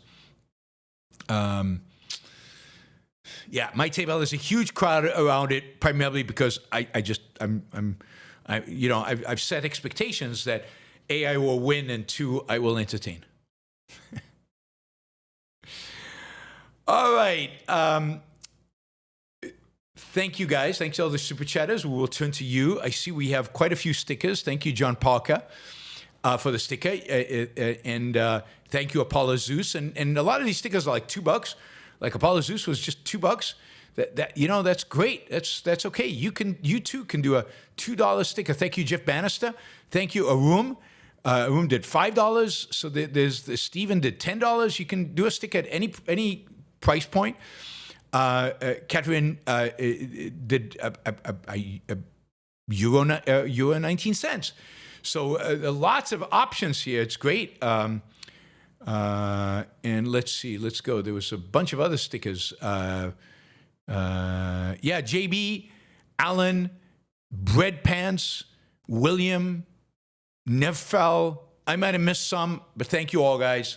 Really, really appreciate it. And then, of course, we have the people who added a question to their dollars, and we're now going to go over their questions. And we'll start with David with $100. Thank you, David. Really, really appreciate it. Or exactly $98.83 after you convert the Costa Rican whatever. When a person's heartstrings pull him in an irrational direction, is this the fault of bad psychology? Why do so many successful and smart people make irrational choices? Well, no, I don't think it's necessarily bad psychology. It's emotions that have been conditioned by bad ideas, bad conclusions. So I don't know exactly what you mean by psychology. If you include emotions in psychology, then yeah. But why is the psychology the way it is? So when we're all raised up to be good altruists, and altruism is the moral standard, and that's what you should be, and you shouldn't be too self-interested, and you shouldn't care too much about yourself, and you should really help the poor and help this and this. It's easy to pull your heartstrings because a lot of your emotion and your psychology was conditioned by that altruism. So even when now as an adult you might be more rational and you might be you might have rejected altruism, all those conclusions from your childhood and from your early years have been integrated into certain emotions that are very hard to get rid of. You can, but it takes a lot of time. Yeah, psychoepistemology is the relation between your emotions and your conscious thinking, between your subconscious and your consciousness. So it's. I think this is part of your psychoepistemology. It's part of your emotions. It's part of it. So you have a lot of emotions in you that are conditioned by, determined by ideas and evaluations you made when you were younger and maybe less rational. But then you say, why do so many successful and smart people make irrational choices? That's a different issue. That is, you can have an emotion. They can pull at your heartstrings and you can say, no, that's the wrong thing to do. I won't do it. My emotions are not the standard by which I play. I make decisions. So why are on top of this people so damn irrational? Well, that's for a number of reasons. One is our culture doesn't elevate rationality to its place. So people don't learn to be rational. Rationality is not rewarded. And again, at least when it comes to morality and much of the philosophical ideas that are out there in the culture, irrationality, reason is demeaned, put down, seen as insignificant and unimportant and impotent. Go by your gut. Your gut will tell you what to do. And morality, the morality of the culture is irrational. So if somebody thinks they want to be rational, they want to be moral. So they think, I want to be a good person. They've immediately embraced an irrational system, which makes them irrational. And of course, rationality has nothing to do with morality, we're told. So they make irrational choices because they live in a world where they're being taught that rationality is not the be-all, end-all, and you got to take into account morality, and morality is not rational, and you should really pay attention to your heartstrings and your guts and your feelings and, I don't know, the superstitions and a million other things, and think of how religion plays into this and how religion destroys our capacity for rationality. All of these things are playing into this. So it's not surprising. It would be, indeed, given the culture we live in, given the quality of our educational system and what they teach, given the quality and the kind of philosophy that is dominant at our universities, it would be shocking if people were consistently rational. So successful people compartmentalize. They say rationality works in that area in which I'm successful. Business, let's say. But no, you can't make all decisions rationally. Moral decisions are not rational. They're of the heart. You have to go by the heart. You can't go by reason. Reason does not give you any knowledge with regard to morality. That's what everybody tells you.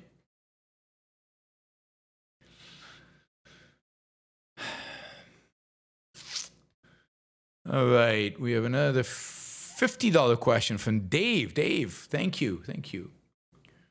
He is quoting, he quotes a fool.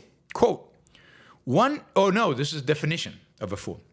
One who is deficient in judgment, sense, or understanding. Do you believe that anti-conceptual individuals are relegated to being fools, taking foolish decisions, actions? Yes. if this is the definition of fool, then anybody who's anti-conceptual is a fool because they can't make judgments, they don't make sense, and they lack understanding because all of those things require conceptualization. All those things require reason. They require thinking, integration, knowledge. So by this definition, absolutely, for example, Trump is a fool. His actions, his decisions are foolhardy. They're not based on reason. They're not based on judgment, on a rational judgment. They're not based on a proper understanding of reality, because it's exactly what, when you're anti-conceptual, you cannot have. And he doesn't have. So, yeah, I mean, integration is a big part of what it means to be conceptual. Seeing relationships, seeing connections, integrating things,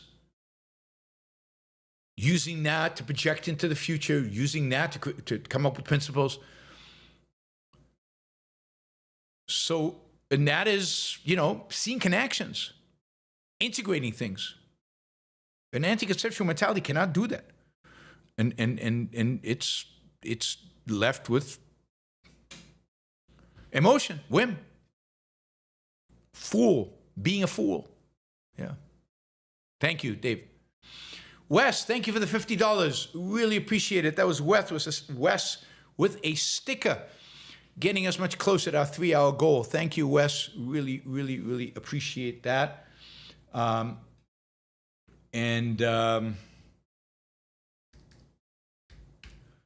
Let's see. Vikram, 44,000.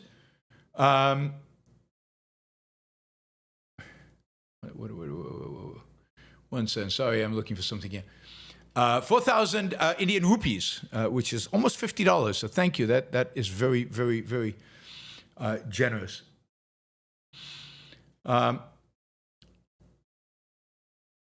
Vikram says, India's Modi is styling himself as a strongman on par with Xi, Putin, and now Trump. India's liberal credentials are fast eroding. Any thoughts on India's future and place in the world order? Yeah, I mean, I think that's right. I think Modi very much is trying to shape himself as one of these leading thugs. I think in that sense, as America becomes more authoritarian, as America loses, you remember, America is a shining city in the hill for most of the world. And, well, Modi might look at Xi and Putin. At the end of the day, what's really going to sway him is the direction America goes.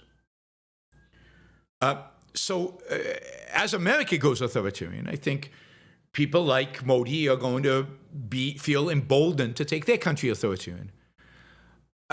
And it's very hard for a country like India to resist it, primarily because the institutions of liberty, the practice of liberty, the habits of liberty, if there is such a thing, the behaviors of liberty, the associated with liberty and freedom, are relatively new to India. India was, like all the world, was authoritarian, and then it was ruled by colonial powers. And then when it was independent, it was socialist.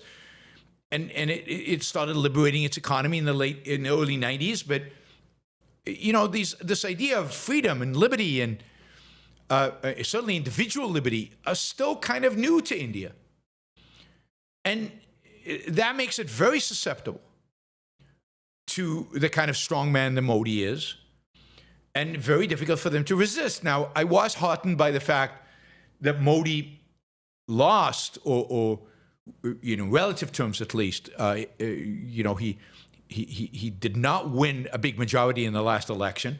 He indeed lost his majority. He had to form a coalition. So that was good. Look, India is, by population, the largest country in the world. It has a decent education system, partially because that was set up by the British. It obviously has incredibly bright people, and you can see that in Silicon Valley. And look at the number of large American businesses that are run by Indians, and look at the number of startups that have founders and engineers that are Indians. So it has a good education system. English is prevalent in India. and there's a lot of people in tech, and they're quite able. India has the potential to be a significant player in the world economy, and a significant ultimately payer just militarily. Again, they have a larger population than China, and if they get significantly richer, they could mount a dramatic challenge to China in terms of hegemony over Asia. But in order to do that, India has to survive as a free country. The more authoritarian it becomes, the more strongman-oriented it becomes, the less, the lower the potential for it to thrive and be successful and be rich and everything that I talked about. So the path of India in the future really depends on the path of authoritarianism. Now, it's very, very hard to be optimistic about any place in the world if you cannot be optimistic about America, because America is, when it comes to these ideas of freedom and liberty, still the model so many people have.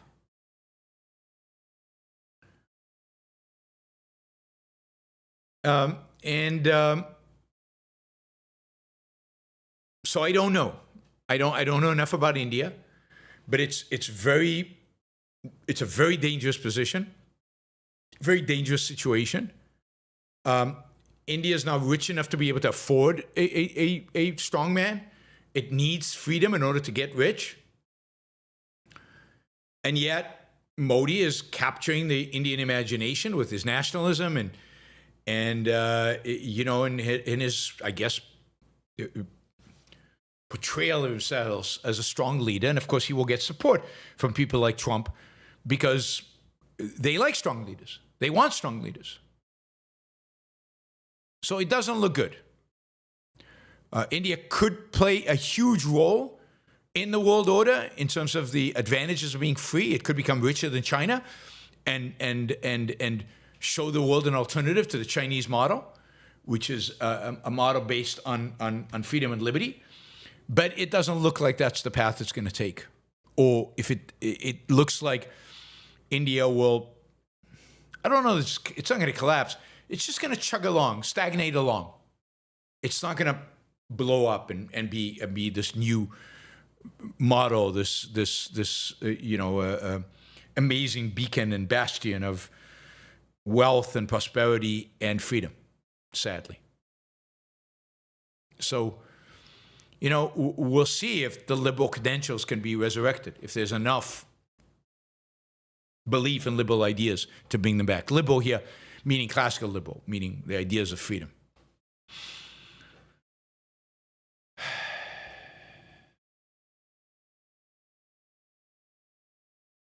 All right. Harper Campbell. Even if we had an egoistic culture, that would not solve the missing link problem. Ayn Rand's theory of concepts needs to become mainstream. There are so many cognitive holes that need filling in order to change the world. Yeah, no, absolutely. But I think I think the mistake you're making is that you think we can become a egoistic culture without dealing with the cognitive issue. And I don't think we can. So I think the cause and effect has to be, in order to become egoistic, people have to learn how to think. And until they learn how to think, we won't become egoistic. So thinking is the primary. You can't be egoistic without the thinking. You can't advocate for it. You can't believe in it. You can't hold it. You can't be a culture, egoistic culture, without a culture of reason. Reason has to come first. The Enlightenment. Reason came first. Semblances, the beginnings of egoism, came only second. Well, not exactly that way, but they go hand in hand. They cannot be separated. As you learn of the efficaciousness of the human mind, you gain confidence to demand your own interests. And you come to realize what those interests are. You come to understand your own interests. You can only do that through reason.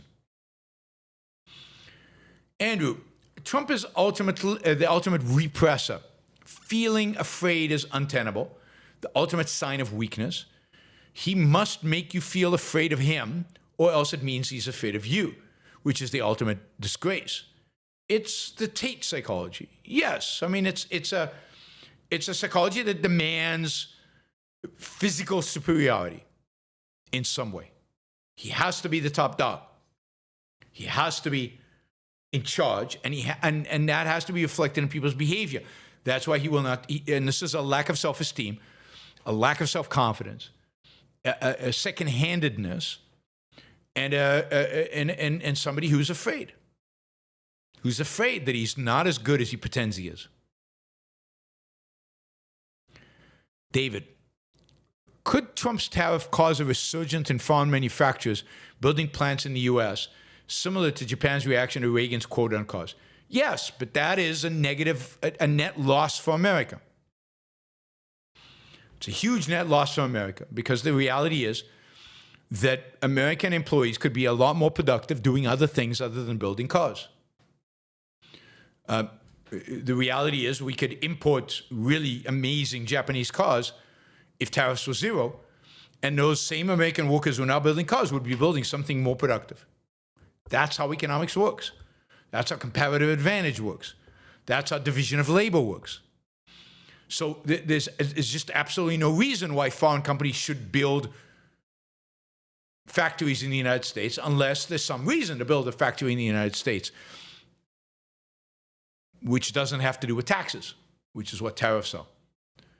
So Reagan's quotas on cars were unbelievably destructive to U.S. economic growth because they misallocated capital. It went into foreign companies building cars in the United States instead of more money flowing somewhere more productive, more money into Silicon Valley or whatever. Always trade-offs. If you see money being invested in company A or in product A, it means that money is not available to invest in product B. And you have to think, why are they investing in product A and not product B? Well, in the case of the autos, they were investing in product A because of a tax incentive. But without the tax incentive, without the, quote, subsidy or penalty, they would have invested in product B.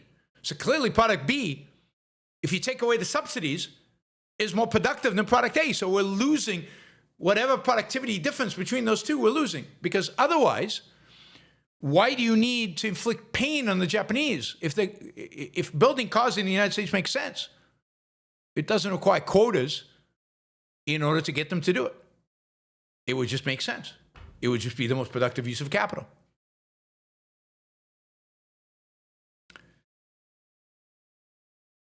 Jennifer, I remember how Canada let our commercial planes divert there on 9/11. Trump's treatment of one of our biggest allies is a travesty. Absolutely. And they sent troops to Afghanistan with us.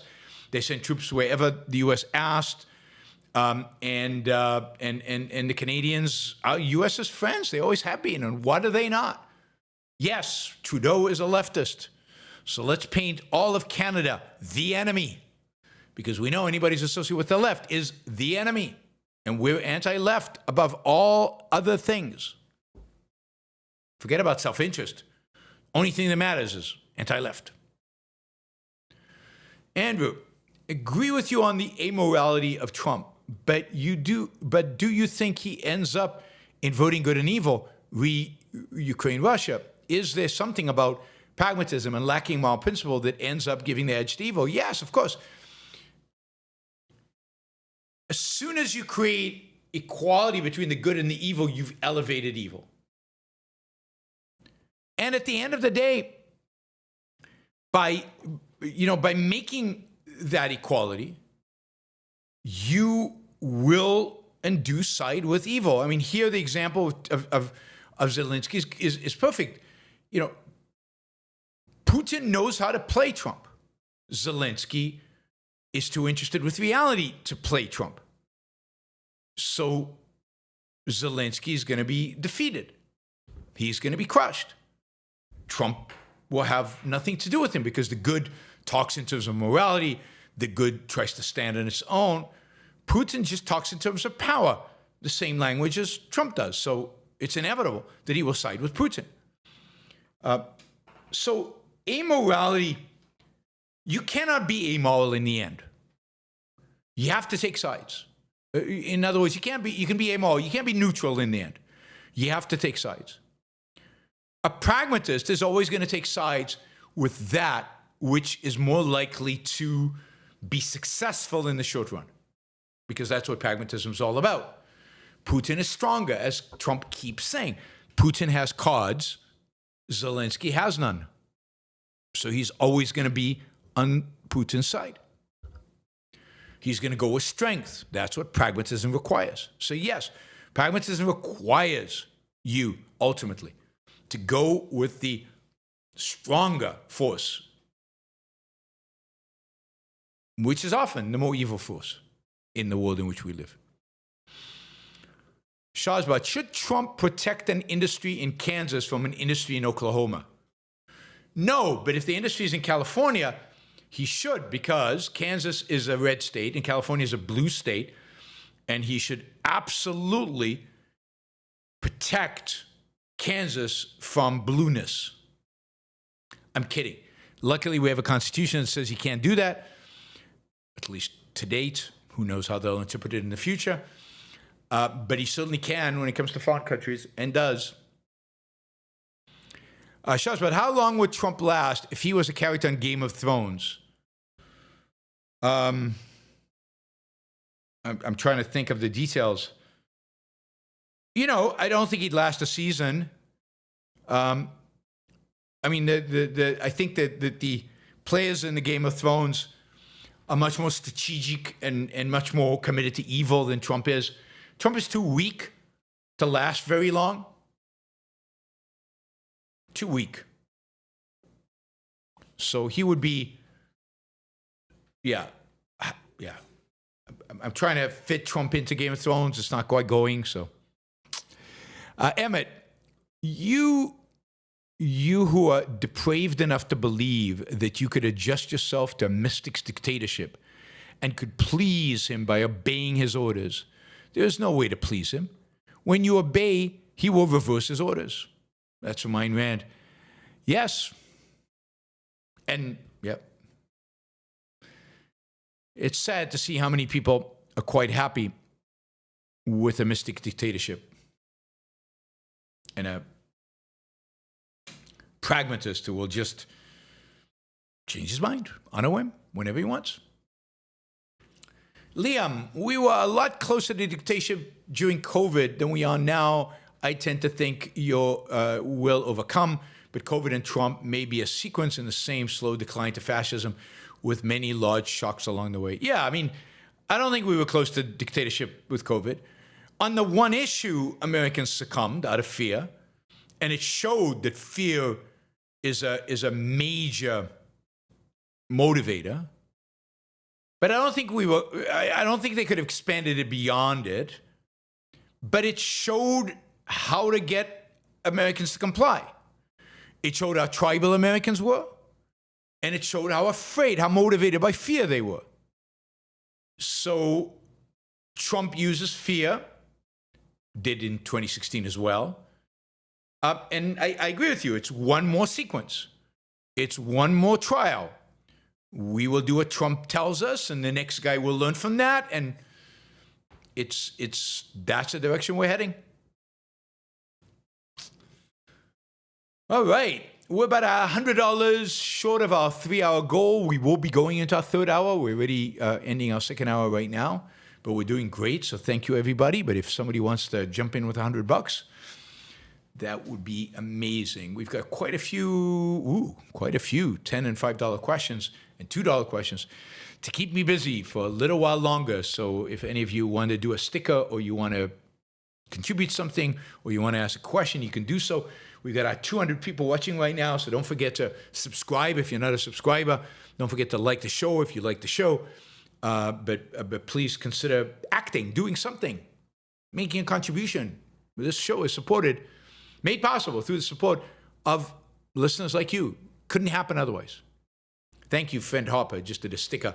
Thank you. We need a few more like that. All right, Saul, please tell the story of how you ended up teaching a Peterson Academy course, or direct me to where you have already told the story. Thanks. God, I can't remember where I told the story. One of the people who worked for Peterson, he's no longer working for Peterson. One of the people who worked for Peterson at the ARC, which is his ARC, the something Renaissance something. Anyway, it's a new kind of think tank nonprofit that Peterson has set up that has big conferences once a year, and I attended a conference last year. I think by Alex Epstein's invitation. Anyway, one of the people working for Peterson approached me at this conference and said, "Hey, Yaron, we'd love to get you more involved in everything." And I said, "You really think Peterson wants me?" He said, "No, there are people here that really want you to be more involved. I want you to be more involved. We'll get you more involved." I said, "Okay, fine." Then Peterson Academy was launched, or at least the story about it was launched, and this guy landed up being responsible for programming for the Peterson Academy. And the Peterson Academy is run by Jordan Peterson's daughter, Michaela. And so this guy approached me and said, oh, no, he didn't approach me. Jordan Peterson wrote me an email. So I got an email from Jordan Peterson saying, "We're launching the Peterson Academy. We're looking for great teachers. I've heard and I've seen some video of you. I have every reason to believe you're a great teacher. We don't want this to be partisan. We don't want to reflect any particular view. We want this to be really just great teachers expressing interesting ideas. And we would like you to teach economics." So I went back to him and said, "Look, I'd love to do it. If you're not a partisan and will let me teach what I want, I'd love to do it. But economics is not what I'd like to teach. I could, but I don't think I'm ideal for it. I don't think I'm the best. There are other people better qualified to teach economics. But I'd really like to teach a course on capitalism, its history, what it is, its moral defense." And at this point, Peterson said, "Well, talk to this other guy called Vincent, who was the guy I talked to at the conference." And he said, "Yeah, that sounds great. But you're a finance professor, right? What about a course on finance?" I said, "Yeah, I'd love to teach a course on finance too." So he said, "Write up, a short description of capitalism and finance." And he took it to, I guess, Jordan Peterson and Michaela Peterson. And I guess Michaela's husband is also involved. I'm not sure who he is exactly. And anyway, they came back and said, "Yeah, we love them both. Teach both." So I landed up teaching a course on capitalism and a course on, no, it's not that, Vincent. Course on capitalism and a course on finance. The course on capitalism is now out and available. Production value is phenomenal. It looks beautiful. And I think next month, or the month after that, they'll release the course on finance. So you will have 2 courses of mine. I'm hoping they want me to teach more for them.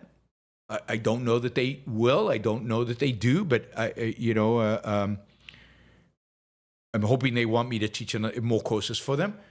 A number of reasons. It's a new audience for me. It's an audience that wouldn't find me typically, I think. They're not limiting what I can say. There seems to be some variation of perspectives on the platform, although most of the people I think signing up and taking courses are generally religious, but that's okay. I'm willing to what do you call it?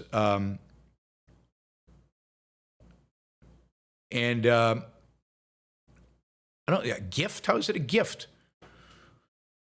God, people are so ignorant of trade, of the basic fundamentals of economy. You buy an iPhone, you're not getting a gift. You bought the iPhone. You trade it. Somebody pays me to do a course, it's not a gift. They pay for my ability. If you've seen the trailer of the capitalism course, it's a damn good course. I'm even willing to say this.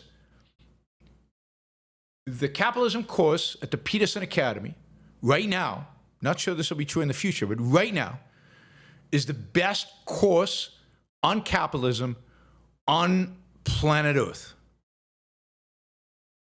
It's the best course on capitalism in the world right now.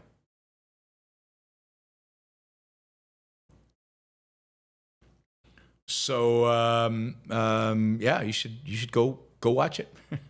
It's good. It's really good. And the finance course is pretty good. Capitalism is better, but the finance course is pretty good. Oh God, this guy's an idiot. All right, I'm gonna ignore him. Yes. So what else did I want to say? Yeah, and they paid me well. So that's the story. And I intend to hopefully do more courses for them if they want me. And yeah, it'd be great to have more objectives content. I've also suggested to them that they hire other objectivists to give courses there. We will see what happens. So far, they're not taking on new professors, new lecturers, and they haven't. They taped so many in the past that they've got a huge runway. So we'll see if they have me tape new courses. That's the story. Michael, where is your one-on-one interview with Jordan Peterson? I don't know. You have to ask Jordan Peterson. I go where I'm invited. He hasn't invited me for one-on-one, so it doesn't exist yet. James Taylor, is Trump our first alt-right president? No, I don't think he's alt-right. He's sympathetic to alt-right. He sanctions alt-right. He facilitates alt-right, but he's not alt-right. Again, he's a nothing. He's our first committed, amoral pragmatist, committed and consistent amoral pragmatist president. Frank, Trump's nationalistic pride and projection of international guilt is an evolution of the intrinsic values of woke, the civil religion of intrinsic values of identity through conformity and guilt pride. Trump has no humor and has intrinsic values. Yeah, I mean, his intrinsic value, again, is driven by emotion. America is good. Why? Because it's America, because it's his country. It has nothing to do with ideas. As J.D. Vance says, America is not an idea. And Trump doesn't believe America is an idea. It's just, it's an intrinsic value that for him, and because it's the strongest country in the world, everybody better just accept it and better just grovel. So that is Trump, and I think you're right that it's the same as woke in the sense that woke places an intrinsic value on identity, on your genes, on where you come from, on your intersectionality score, whatever it's called.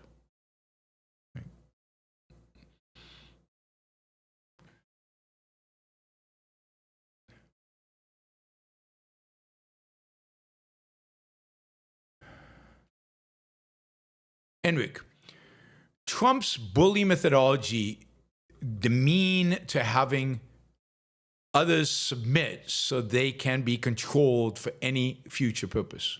Yes. Demean to having others submit so they can be controlled. That's bullying, and Trump is a bully. Now, he's not a very strategic bully, short-term bully, and he knows who he can bully and who he can't. So he can't bully Putin. He can't bully Xi. He can't even bully Erdogan.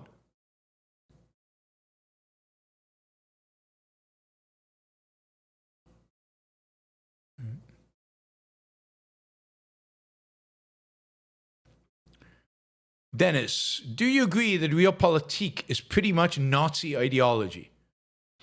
Might makes right, respect for violence. By the way, Dugin said the other day that Russian army is weak, basically. Yeah, I mean, the Russians know. No, I don't think realpolitik is Nazi ideology. I don't like to use, to refer to Nazi ideology other than to Nazis. That is, the Nazis had a particular ideology. It was particularly bad. It had particular characteristics. I don't think you can just brush, and you can just generalize and say all realpolitik equals Nazi. realpolitik can lead to that, but it's not. I mean, I think Kissinger's a realpolitik. He wasn't a Nazi, and it's not Nazi ideology. It's a certain level of pragmatism, sometimes guided by some principles, sometimes not. A lot of the principles are implicit. So if they're American, then they're implicitly American. There's an element of might makes right, but not every might makes right ideology is Nazi ideology. Again, beware of generalizing to one example that we know of. Nazi ideology is more than that. Like Genghis Khan had a might makes right ideology, but you wouldn't call Genghis Khan a Nazi, right? So I think it's a ideology that has certain similarities with Nazism in the might makes right, but not and even when it is might makes right, like in Kissinger's term, it's not all the way might makes right, right? There is a limit to how much they're willing to take that idea, whereas the Nazis had no limits.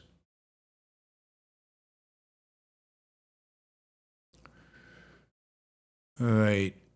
Michael, is Elon Musk a genius or fraud? I think to some extent he's both. That is, he's definitely a genius, but he's also, when it comes to his political work, when it comes to his understanding of Russia and Ukraine and stuff, he's a fraud.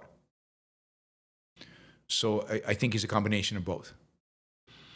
Andrew says, is Trump a skeptic? No, he's a pragmatist. It's different. It's similar in the sense that they reject reality.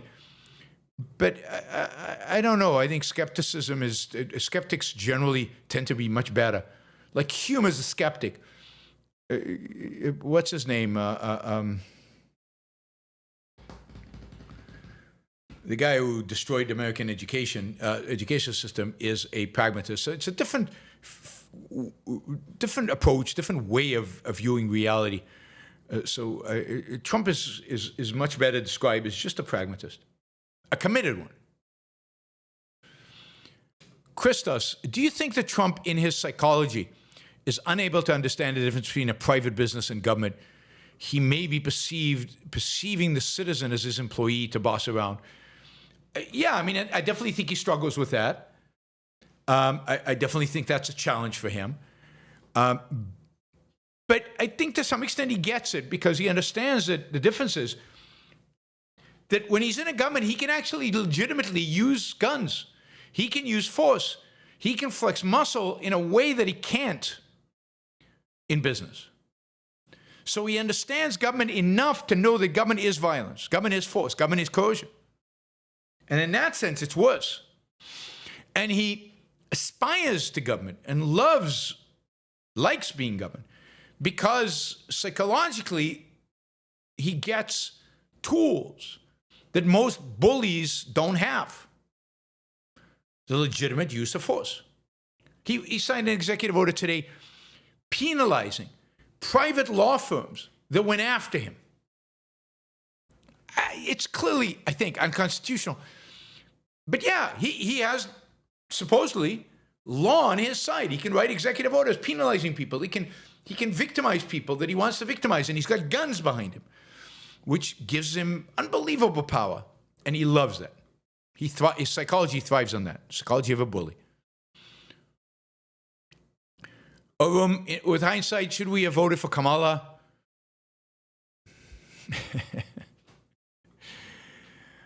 Yeah. I said at the time that I probably wouldn't have voted for either one, but if you had to force me, I could never vote for Trump. Trump is the worst of all worlds. But I still would have not voted for anybody. Andrew, more on Trump. Do you notice how he evaluates everything in reality in relation to him? Yeah, he's a narcissist in that sense, to him personally. It's a primary symptom of privacy of consciousness and psychological corollary narcissism. Absolutely. He is a primacy of consciousness. He thinks if he says it, it's true. This is part of his thing about he doesn't care about lying as long as it works, right? If he says it, that's good enough. It's true. And he's definitely a primacy of consciousness. He's the epitome of narcissism, pragmatic narcissism. That's who he is. Andrew, Trump's aides may or may not know it, but they'll end up selling their souls Do you tend to find them as moral accomplices to irrationality or unaware of the implications of their alignment with him? No, they're clearly moral accomplices. They're clearly, and they have sold their souls, and they will only sell their souls more and more for a cheaper and cheaper price.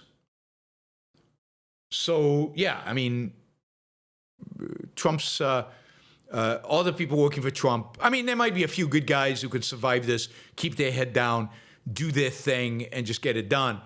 But Bassett, Lutkin, anybody in a position of having to defend Trump's irrationality, what's his name, Rubio, they're gone. They're gone as human beings. They have sold their soul to the devil. They really have. Jason, and they will pay a price. Here's how I come to understand Trump. 1, kind of funny. 2, an asshole some of us deserve. 3, criminal. 4, an asshole none of us deserve. 5, tyrant. Does he fit the definition of tyrant in your view? Well, I think he has a desire for tyranny. He'd like to be Nero. He'd like to be empire. He'd like to be Xi or Putin, but he's not, because we still have a system of checks and balances that doesn't allow him to be a tyrant. But he has the psychology, mentality, brutishness of a tyrant. Absolutely. And I think he's definitely an a-hole. He's definitely, I think he's criminal. And whether we deserve him or not, depends. Some Americans certainly deserve him. Andrew, partially because of you, I can see right through the illogic of the administration's argument on tariff. But I understand that they're verbally twisting concepts such that the public may get confused. Very confused. Very confused. If they're thinking, mostly the public isn't thinking, so they just accept it. But very, very, very confusing to most people. And most people don't know economics and don't have any good economic teacher, and most people did not watch the Yaron Brook show. And by the way, one of the things you can do to help Americans is find my show on trade and tariffs and share it. Share it on Twitter, share it on Facebook, share it on Instagram, share it wherever you can to help educate your fellow Americans on, I did this show a year ago or so, 2 years ago, I don't know. Just do Yaron Brook, trade, tariffs, and you'll find it. If someone questions the practical function of knowing the objectivist epistemology, know it is good against power-lusting serpents, twisting your mind on concepts like tax, tariff, and subsidy. Yeah, it's good, and it's good just to have clarity about your own life and your own thinking and what you want in life and your values and your happiness and everything. So it's good for everything, including politics. Gail, I had a new realization while you were discussing Trump's amorality. Do you think anyone who cannot see his true character is amoral or just unaware?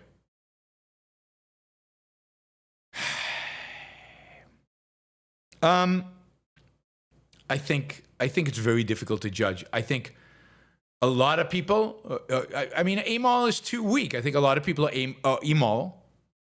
Not amoral, immoral, because they're evading what's in front of their eyes. Some people are unaware because they're blinding themselves to his character in favor of in favor of, but he's better than the other guy. But I think at the end of the day, most people know what Trump's character is. They just choose to ignore it, or they decide that it's better than the other guy. And I think the immorality comes when people evade it.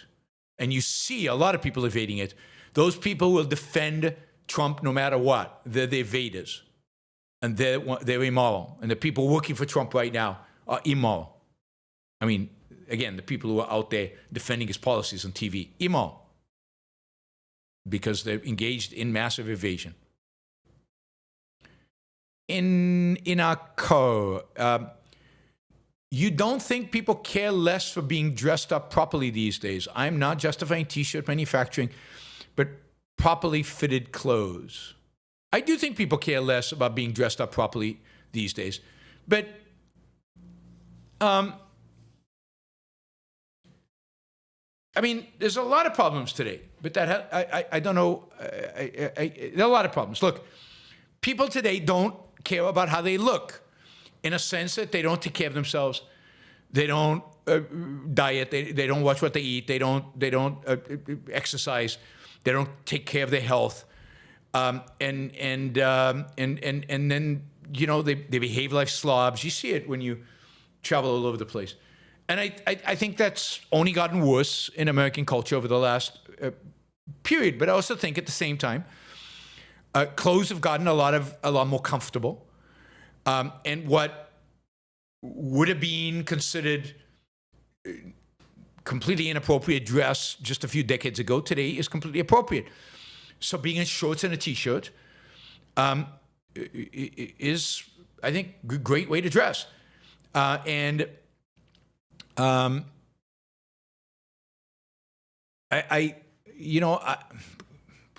you shouldn't ask me about clothes because a lot of the things that people consider properly dressed, I find offensive. I find ties offensive. Yeah, they look good, but they're constricting. And at some point, aesthetic has to change away from stuff that constricts your neck. Just like, you know, what do you call them? Those things that women used to wear that narrowed their waist. Yeah, women look good when they wore those, but they were damn constricting. So they got rid of them, and that's a good thing. So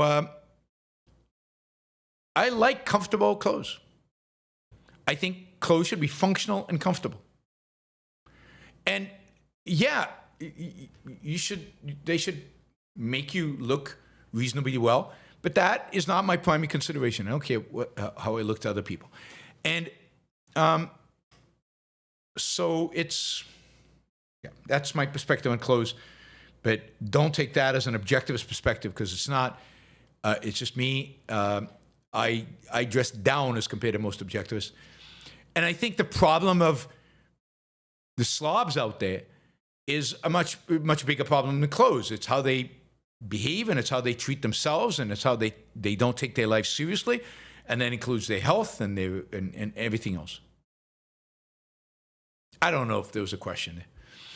Vandy, Europe has gotten away with socialist economics and weak defense under America's world peace protection. Could Trump betrayal have a silver lining in EU impulse to deregulate and self-protect? It might. It's going to be hard because the EU is so committed to a welfare state. But there are calls now to convert Europe from a welfare state into a warfare state, and they might just not have enough money to do both. So they might have they might have to choose, and maybe in that choice some good will come. Maybe, you know, we will see. I mean, look, part of the America protecting everybody is part of American self-interest to preserve peace and to facilitate trade, which America benefits enormously from, both of those things. So it wasn't altruistic of America to preserve the peace, and part of the preserving world peace was we don't want Germany to arm itself again. We don't want Europe to get engaged in wars. Those are very disruptive. And we don't want Japan to have offensive weapons. So part of the fact that so many of these players are weak is by design. It's what America wanted. Now, I think time to change path. All right, Eddie, great explanation on Trump. Thank you, Eddie. Really appreciate that. Megan, dear Peter and Gracie, you're more exciting than 2 private moon landings in a week. Wow. I don't know who Peter and Gracie are, but they sound super exciting. Esoteric dichotomy. Hey, you're on. Lots of young people I talk to have lost hope about jobs and careers as AI starts to perform better and better, artists, writers, etc. Yeah, well, they will survive and they will thrive and they will succeed enormously to the extent that they embrace AI and stop being afraid. So the solution is to embrace AI and figure out how AI can help, how AI can make them better, how AI can make them more productive. You got to embrace the technology. Otherwise, you will lose. You will lose. Andrew, do you agree with the following? Rand's definition of pride is a principle. It's philosophical. Aristotle's definition is a feeling. It's more psychological. Both are connected and true. I don't know. I don't know enough about Aristotle. I don't know enough about what he wrote about pride.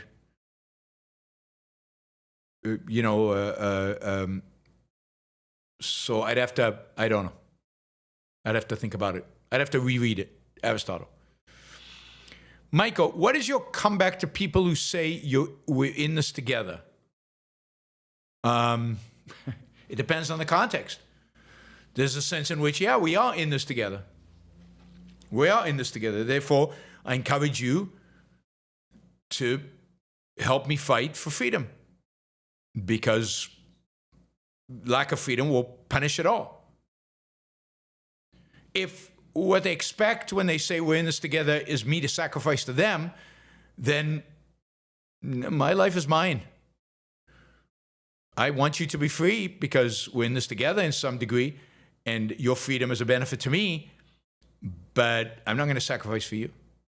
My life is mine. The fact that whatever, I have more of this or more of that, I'm born with this or born with that, does not give you a claim against my life. Back off. All right, we have one last question, it looks like. $20, thank you. By Yihil. Hi, Yaron. Did you listen to the conversation between Sam Harris and Neil Ferguson? What do you think of Neil's view of Trump and his administration? I have not. So it's on my to-do list along with a bunch of other things. I do want to listen to it. I generally think Neil is wrong. He's too positive on Trump, but he's not as positive at others. That is, he's not as positive as MAGA. He's very critical of MAGA. So I give him credit for being willing to criticize Trump, for example, in Ukraine. But he's too forgiving, and he's too accepting, and he's too... there's a sense in which this is inevitable historically. But I will listen to that particular conversation because I'm really curious how he interacts with Sam Harris.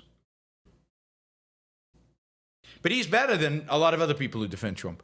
Why is pride important, Andrew asks? It's important because it's an expression of your commitment. It is your commitment. Pride basically is your commitment to your moral values. Pride is your commitment to be good.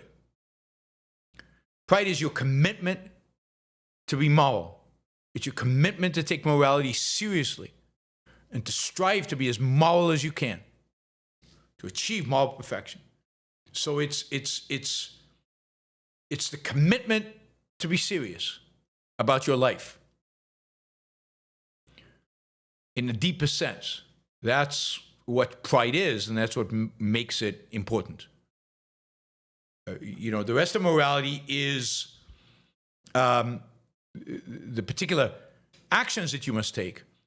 But pride says, and you better be serious about those actions. And you can be serious about those actions. And you're committed to be serious about those actions. So do them. Do them. Take your morality seriously. Live it. Achieve moral perfection. Strive for moral perfection. Work at moral perfection.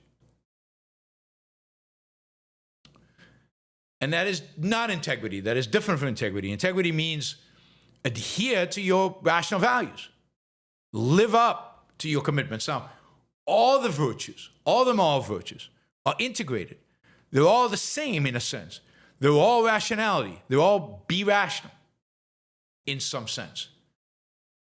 What pride does is it emphasizes the unity of all the virtues, the integration of all the virtues, and one's commitment to all the virtues, one's commitment to morality, one's commitment to life. That's what pride represents. All right. Nevfell says, I'm contributing very little. Not that I value your show that little, just that I can't afford this right now. That's fine, Nevfell. This reason I'm not becoming a member is your close relationship with ARI. The reason I'm not becoming a member is your close relationship with ARI. That makes no sense to me. You know, my close relationship to ARI, it doesn't get much closer than my relationship to ARI. I was the CEO and I'm the chairman of the board, ARI. So I don't know what you have against ARI. I have no idea, but whatever it is, you should, what did Ayn Rand said? Check your premises. All right, everybody, thank you. Finn Harper says, all right, one more question. Pride in the context of emotions, quote, pride, an emotion one experiences when one sees they lived up to their own standards. This is from Gene Moroney's happiness talk. Pride can be an emotion, but it's also a call to action. It's a principle that one holds as a call to action. And that call to action is to live up to your standards, to live up to all your other principles, to live up to your morality. So yes, we might experience it periodically as an emotion, but we hold it as a principle. All right, guys, thank you. I appreciate it, and I will see you all tomorrow. We'll do a show tomorrow on kind of how should America behave in the world? What does an America First foreign policy really look like? Should there be any U.S. aid? Does USAID serve any American interest? What about when it cures polio and HIV and malaria? How do you decide which is an American interest and which is not, and any of them in America's interest? Should America be doing any of them? What about providing a nuclear umbrella to Europe? What about any of these things? What about going into Iraq after 9/11? What is and isn't in American interest, and how does one determine it? That is tomorrow's show. It's a show sponsored by Troy, a friend from Australia, and it will be at either 1 or 2 o'clock. I think at 1 o'clock. Well, we'll see. Either 1 or 2 o'clock East Coast time tomorrow. So I'll let you know probably tomorrow, maybe later today. I'll let you know exactly what time it's going to be. Thank you, thank you, thank you. You guys were great. Lots of Super Chat questions, lots of Super Chat dollars. Really, really appreciate the support. I will see you all tomorrow to talk about foreign policy, in the principles behind foreign policy. And yeah, have a great weekend. Bye, everybody. Thank you. Don't, like the show before we leave. Like the show. Press the like, and don't forget, become Patreon members. Go to Patreon. Make a monthly contribution. Bye, everybody.